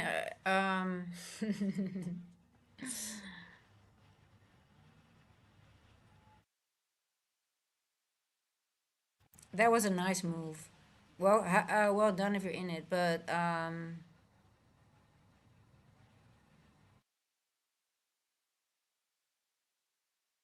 did we take 2 standard deviation?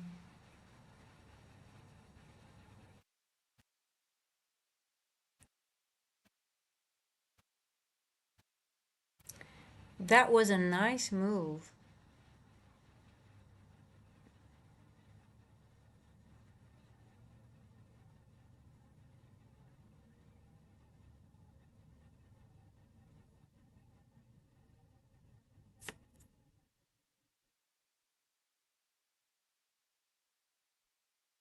Ta-da-da-ta-ta,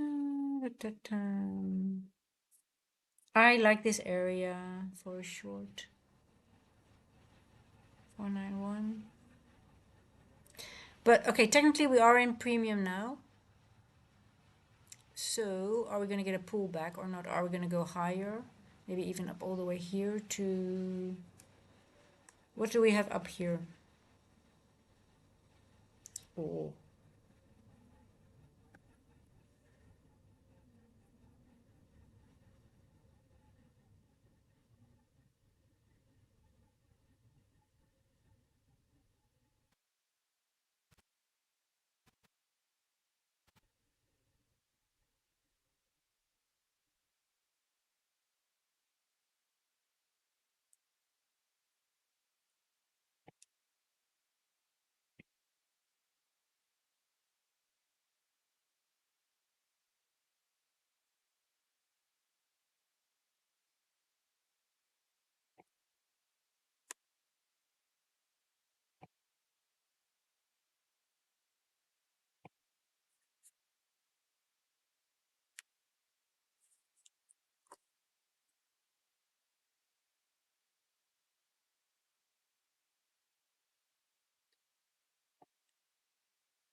Okay, so now we're finally in premium. So now let's see if it wants to have more. I mean, 2.5 is here, which also 702. I like it level.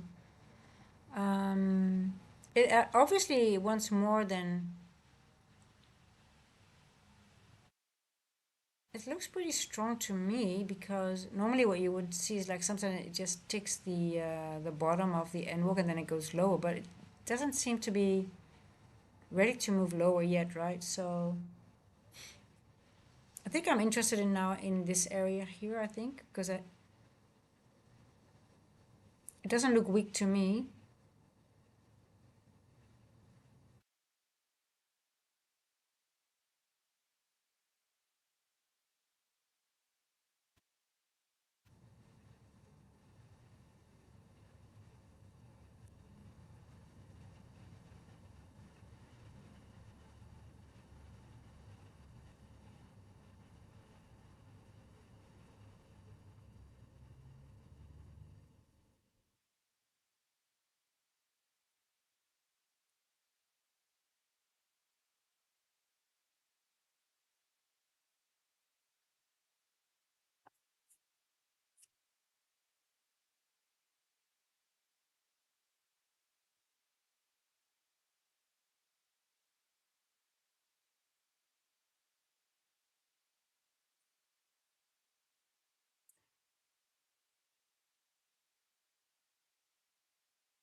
53%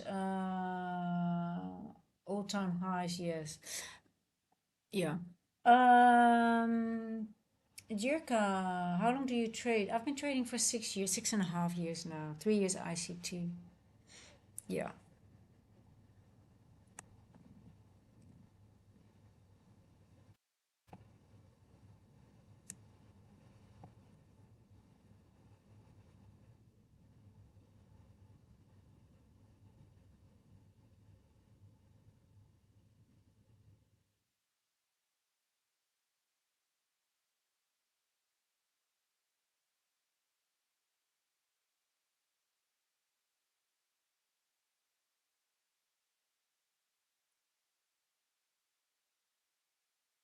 But if you look at I mean, I just want to point out something. Now this is a valid trade from here, but look at this whole area. This has just been a range, literally going back and forth, back and forth. 325. I just I don't like to anticipate in these areas. Now it's still an amount of points, but for me it's like I need more distribution. It's still 76 points, 77, 64 points. And on the higher time frame, we still see distribution, right? It's still 1 hour distribution here. Well, that's this one here, this candle. And this candle doesn't have my interest.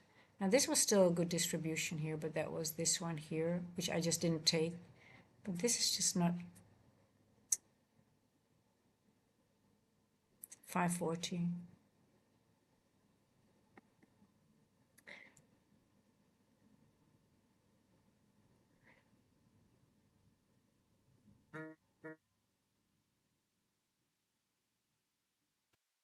We're finally out of the area now. That's good. Let's see if it wants to go higher.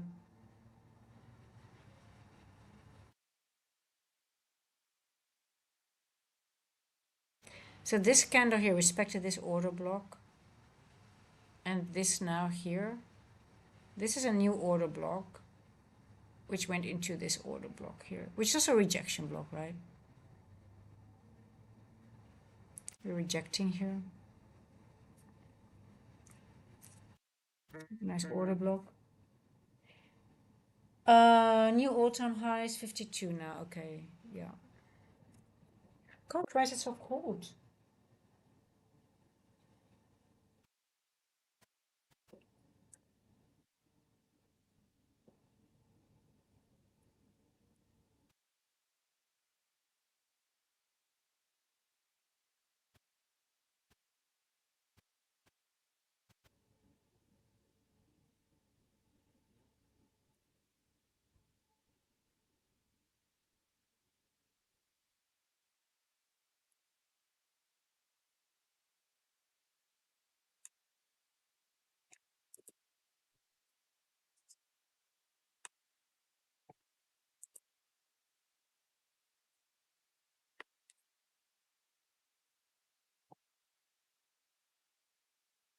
You know, the only thing that worries me a little bit is that we have so much movement. So technically, this was quite a large move in Asia, but also in London. It wasn't a small move. So in Asia, we moved.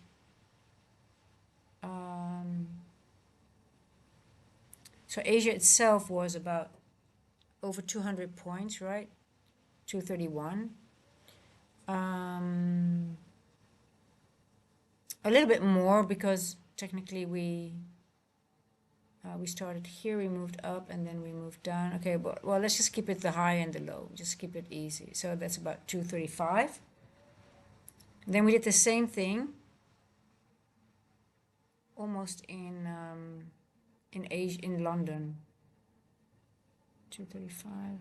Let's say from Asia. So London moved, let's say 200 points. And we just moved that whole way back from Asia, back to Asia low. So the larger move was in Asia. Then we did 200 points in London, and we just went all the way back. Everything that we did in London, we turned and we are back into that range of that Asia range that we created. Now the question is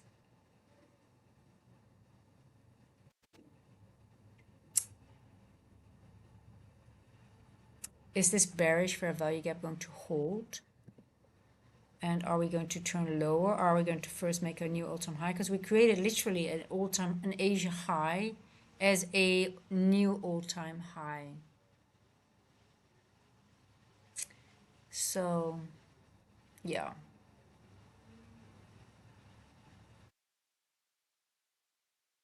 I still don't want to go short here, even though I said I'm going to put an alarm here. I would still want to see if we really want to go lower. So, because it's almost now 6 o'clock, I think the only thing that I can do is wait for 8:13 news to see if that gives me some clarity for my trade. So we are back at 50%. We have no body above 50% of this large candle. Let me show you guys what I'm looking at.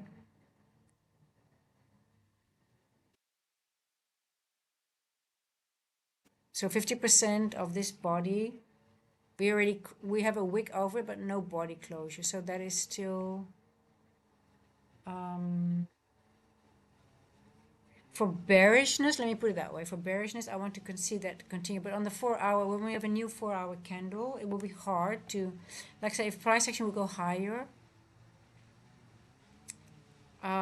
Obviously, it's a 4-hour candle, so we don't know if it's a wick or a body closure until the next 4-hour candle closes, right? So it can go up, up, up for 2 hours, and then blast down, and then still have a wick. So I have to go to the lower time frame in order for this to see if there's no body closure. But obviously, when it's a 15-minute and we go higher, higher, there will be a body closure, and then that will give me the confidence. Okay, we might go for all-time highs. Because this candle is a rejection here, and I always, from my simple logic, always says, okay, when a rejection block is a rejection block, it becomes liquidity afterwards. It's simple as that. On the 4-hour, we took a 4-hour low here. I wonder if we go for external liquidity now on the 4-hour. So I'm starting to get more enthusiastic to take all-time highs again. But then I really want to see a 15-minute body closure above 50% of this big juicy candle. So a body closure above the end walk. Well, I think even better to say above the this level. It's even safer to say. But so yeah, let's see. So for me, it's still, I'm keeping every option open. That sounds maybe I want to play both sides, but that's the truth. I really want to be open for both sides, because closing myself down to one side, just, I mean, it caught me already one time this week, and yeah, so I'm just keeping all my options open.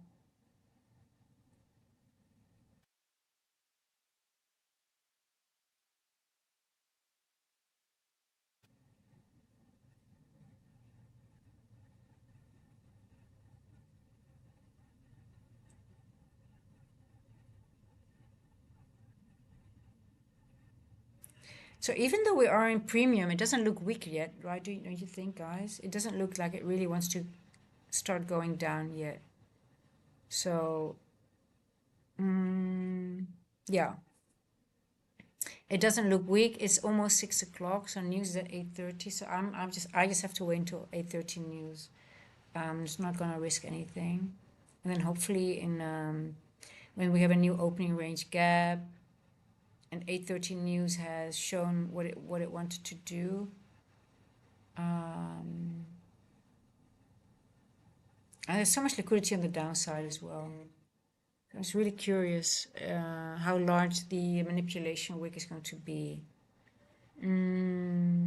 But I can see all-time highs being taken as well.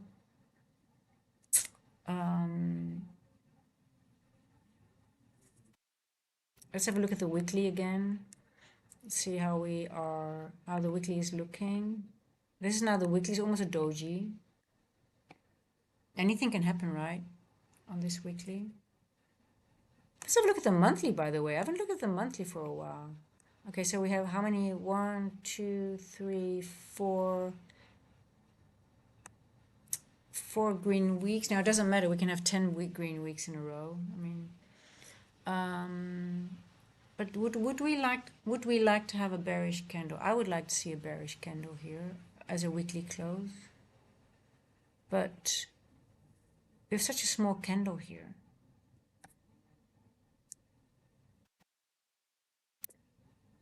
I think that I think I might end green, right? This candle, our weekly candle.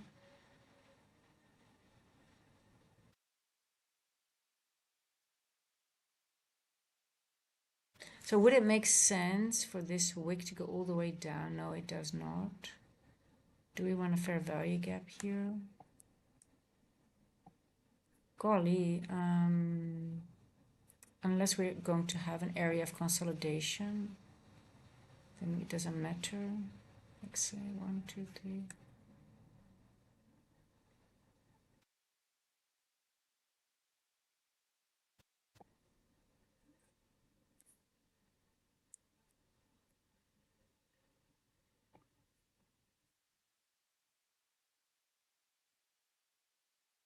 Hey, it's Amil. How are you doing? I'm doing fine. I'm just I'm not too interested in taking a lot of trades momentarily, to be honest.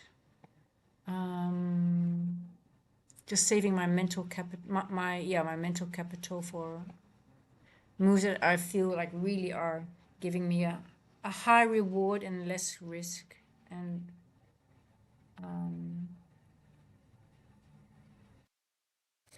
look at the monthly. Wow, look at this one. That is a big baby. Wow, it's just been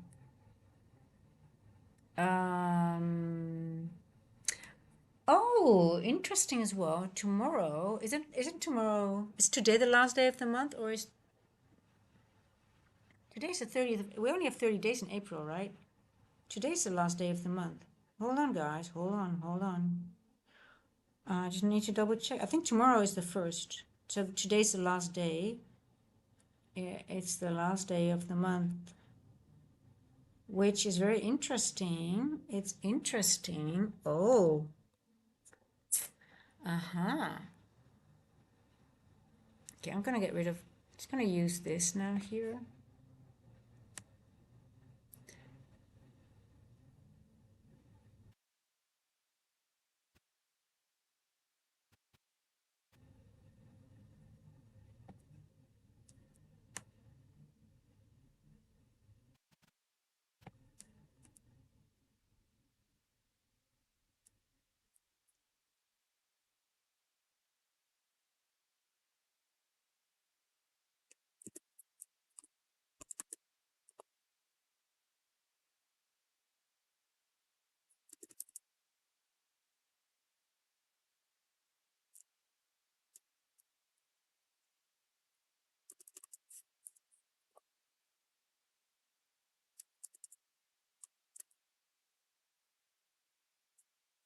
What am I doing? See, I'm so tired, guys. 0.2, 0.3.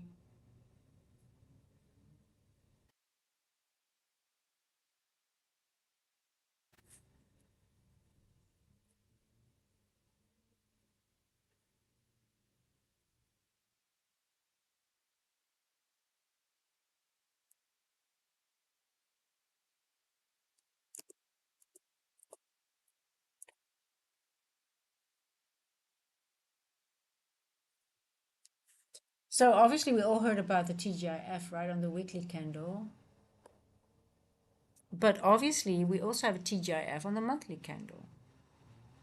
It's just the OHLC, OLHC. It's just a retracement of every candle that can happen at the end of the month, or at the end of the week, or end of the day, and end of the 4-hour candle, end of the daily, end of the 1-minute candle. Every candle has an open, high, low, close. And if we don't have a manipulation move, we call it the devil's mark because it's lack of manipulation, right? It's very simple. But now the question is, as it's the last day of the month, are we going to get a retracement Thursday can be distribution day. Not always, but if Thursday is distribution, are we going to go retrace to the 20%, 30, or maybe even 40%? Because it is the end of the month. Now, if it doesn't do that, it can do it when market opens or in the next 2 days, ICT has mentioned in his last videos. Now I'm going to keep 25. I'm going to keep that. Okay, let me just now go to the weekly.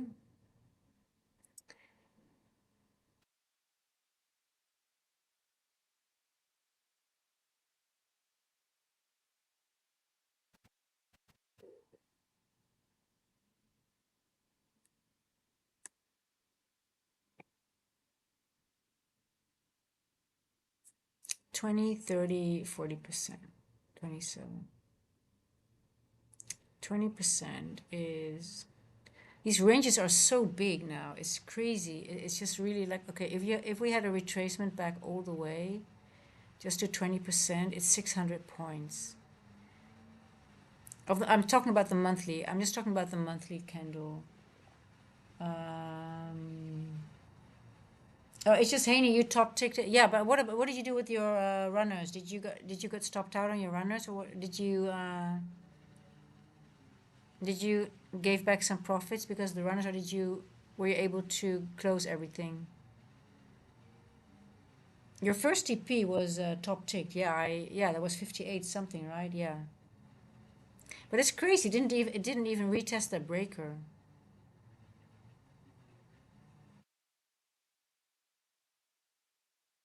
How did you get that level on oh, I actually a weekly open. Oh, yeah, I saw that the weekly open was there on and on NQ it was not. Oh, I want to did you use, okay, you used the weekly open. Yeah. Okay. I'm gonna go over ES again because I want to see.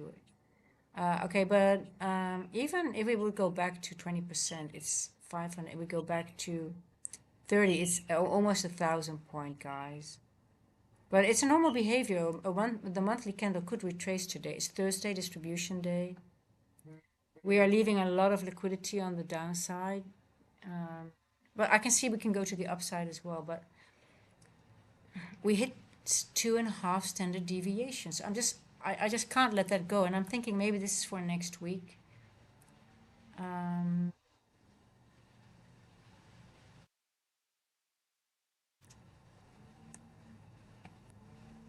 Yeah. Look at this candle. So could we go back to this area? I can see this happen. 26,833.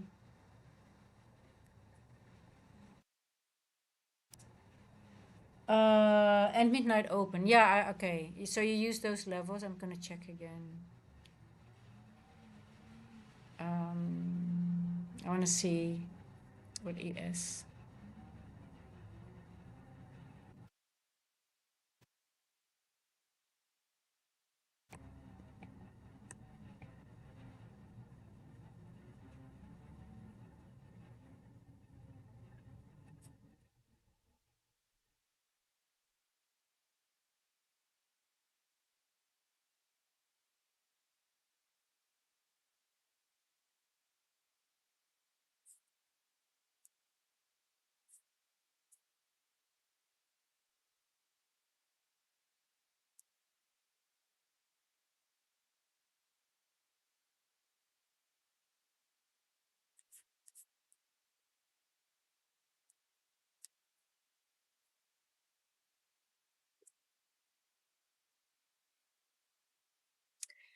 So yeah, just coming back to the monthly again. I'm just wondering if we get a retracement to the downside on the monthly.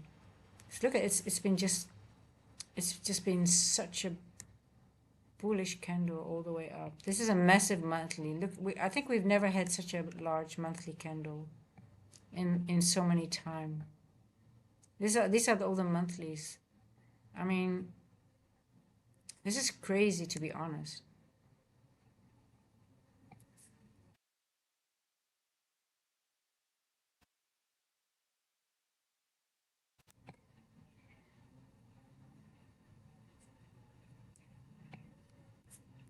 So yeah, I'm thinking distribution to the downside today. Because the monthly candle, end of the month, we have end month. And then maybe tomorrow we might take out a new high. But then the monthly candle had a proper wick. I just want to make sure. Am I confusing? Because it's the last day of the month today, right? Just want to make sure. Yeah, we only have 30 days. So we're going to start a new monthly candle tomorrow. Okay. Yeah, I think so. AG, I just look, I'm just going back, but I don't see anything that is so large. I'm going to go back later on, but I think it's the largest ever, right? I mean, let's go back. Let's see how many.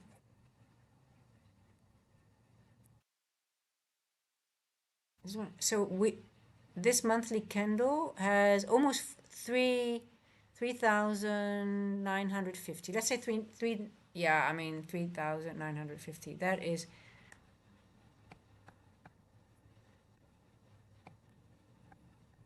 during the Iran war. Remember that, guys. It's always bull. A lot of the time, war is bullish on price action. It's always the same. Like it's never. I never see any color. We're here all the way back in May 2018. There's nothing like it. Let's have a look at this one here.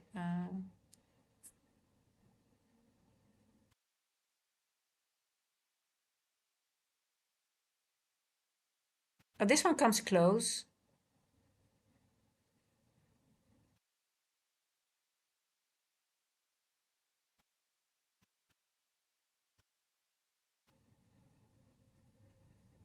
But not as it's still. I think this is the largest one. I'm gonna check. I want to see if anything is larger, but I don't think so.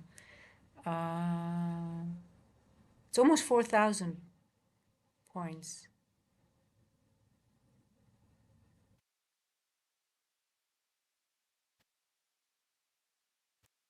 I think it's the largest one. I think the largest monthly. I guess also the weekly then. Wow. Okay, interesting. Okay, so just sharing, going over my thoughts. Last week of the month. Might we not have a distribution? It's Thursday. Thursday's distribution day. We're not an NFP week. We had distribution last week, but it was actually a retest of a bullish PDRA and then it went back up. So it wasn't really a bearish move, but I think we might have the same issue today with the monthly candle. So last week, let me go over the last week.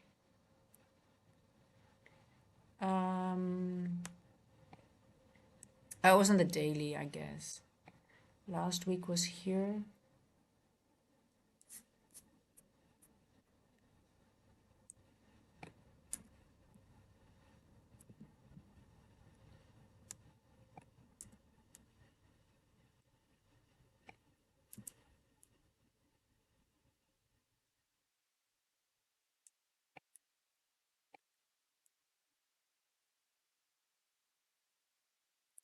We took out the high. We opened lower than the close.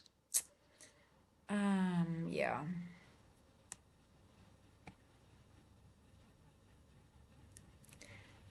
Do we want this weekly to go into this fair value gap to go higher? But that's a lot of points. But we could do that in 2 days, right? Okay, okay, hold on. I've got a brain. What if we have 2 days to get into this fair value gap? So we end the week somewhere here. Wouldn't that make sense, guys? So we end the week here. So we have a monthly candle. We want to retrace the monthly candle, but it's too much to get into the fair value gap. So we have a reversed TGIF, meaning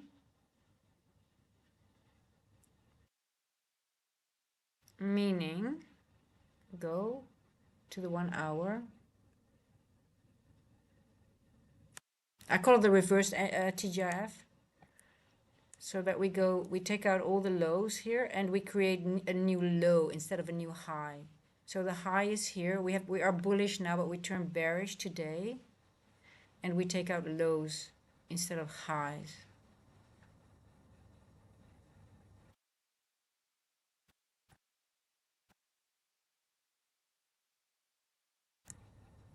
And then we go into this end walk here.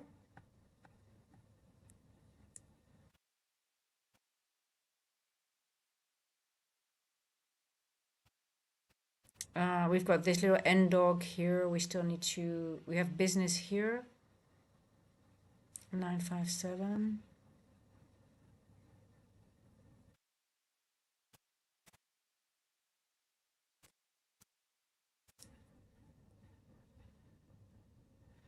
Have you have any setup? No, I don't have any setup, as you can see. For me, the market is not in a.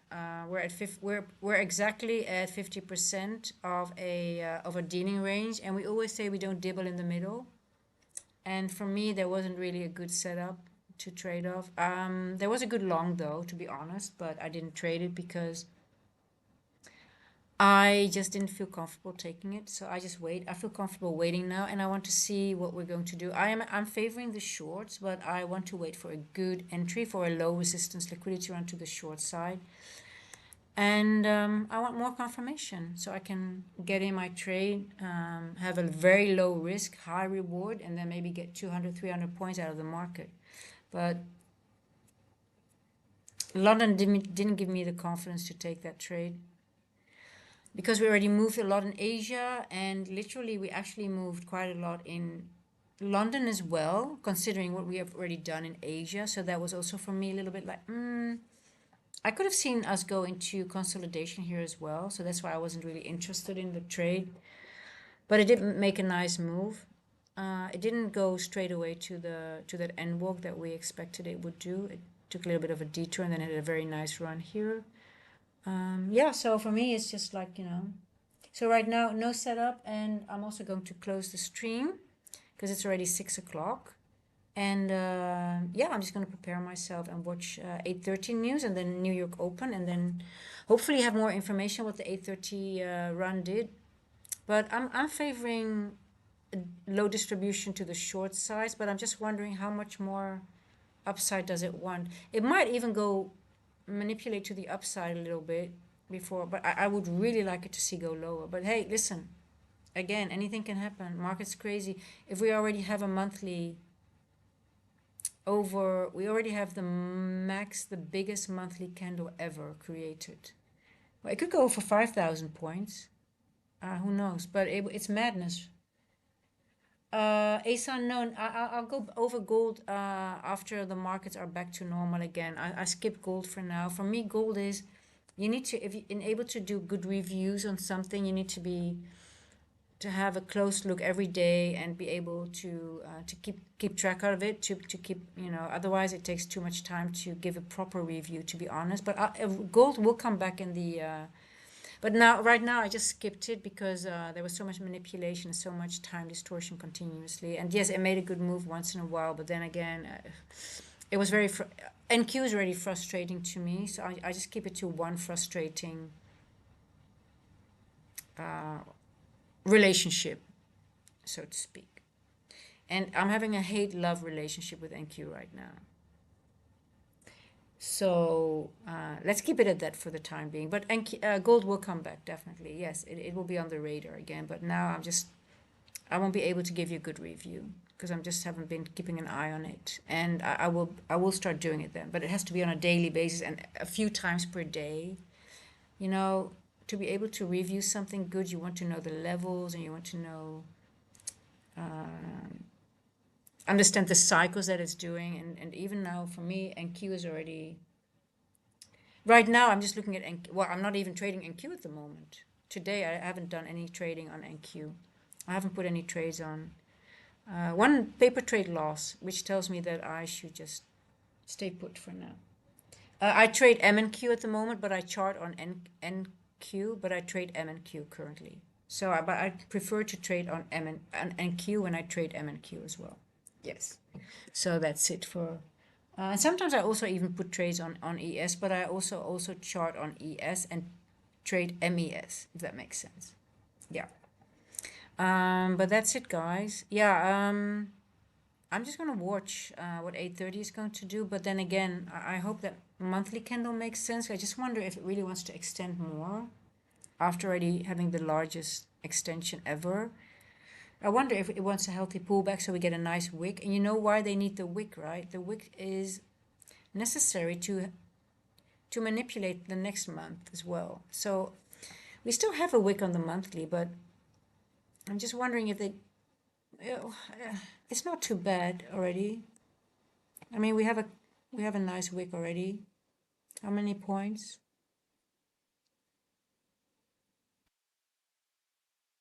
228.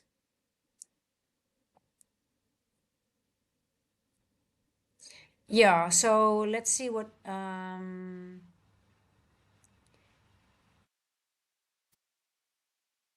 we just hit exactly 2.5 standard deviation. I mean, it's to the tick. Are we gonna go over it again? It could be. I mean, it could be. And then retrace lower. Yeah, I really favor the downside because it's the last day of the month and because of this monthly candle. But then again, it doesn't have to be a large wick. We need a wick though. So we need, even if it will go higher, we still need a retracement in order to create a normal candle. We'll see. Can I come back after a while? It depends on the price. Actually, I actually don't trade. I actually only trade with my students in New York. But if they are not available, if they're not trading, or then I sometimes do a stream. And yesterday I did FOMC, and I thought, oh, I was so excited. Oh, FOMC, FOMC is a moneymaker for me. Well, not really today. No, yesterday it didn't. We had one trade. It went to a level that I thought it would do, but then it was just everything happened after open.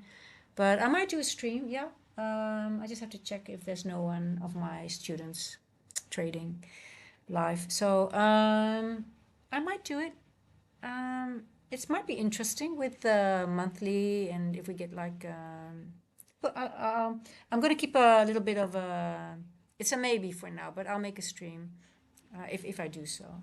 Yeah. So, but ASUN gold will come back, but everything has to be just a little bit.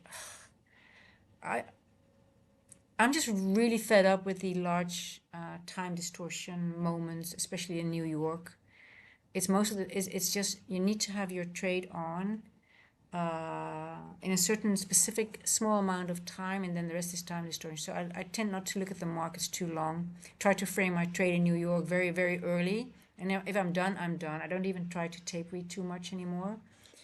But yeah, we'll see. Um, okay, guys, I'm gonna get ready for the gardener. Gonna clean up a little bit. And I'll see you guys. Tomorrow is Friday. Yeah, so we have one more London session. And maybe if I might do a stream as well later today after news. We'll see how what news is going to do.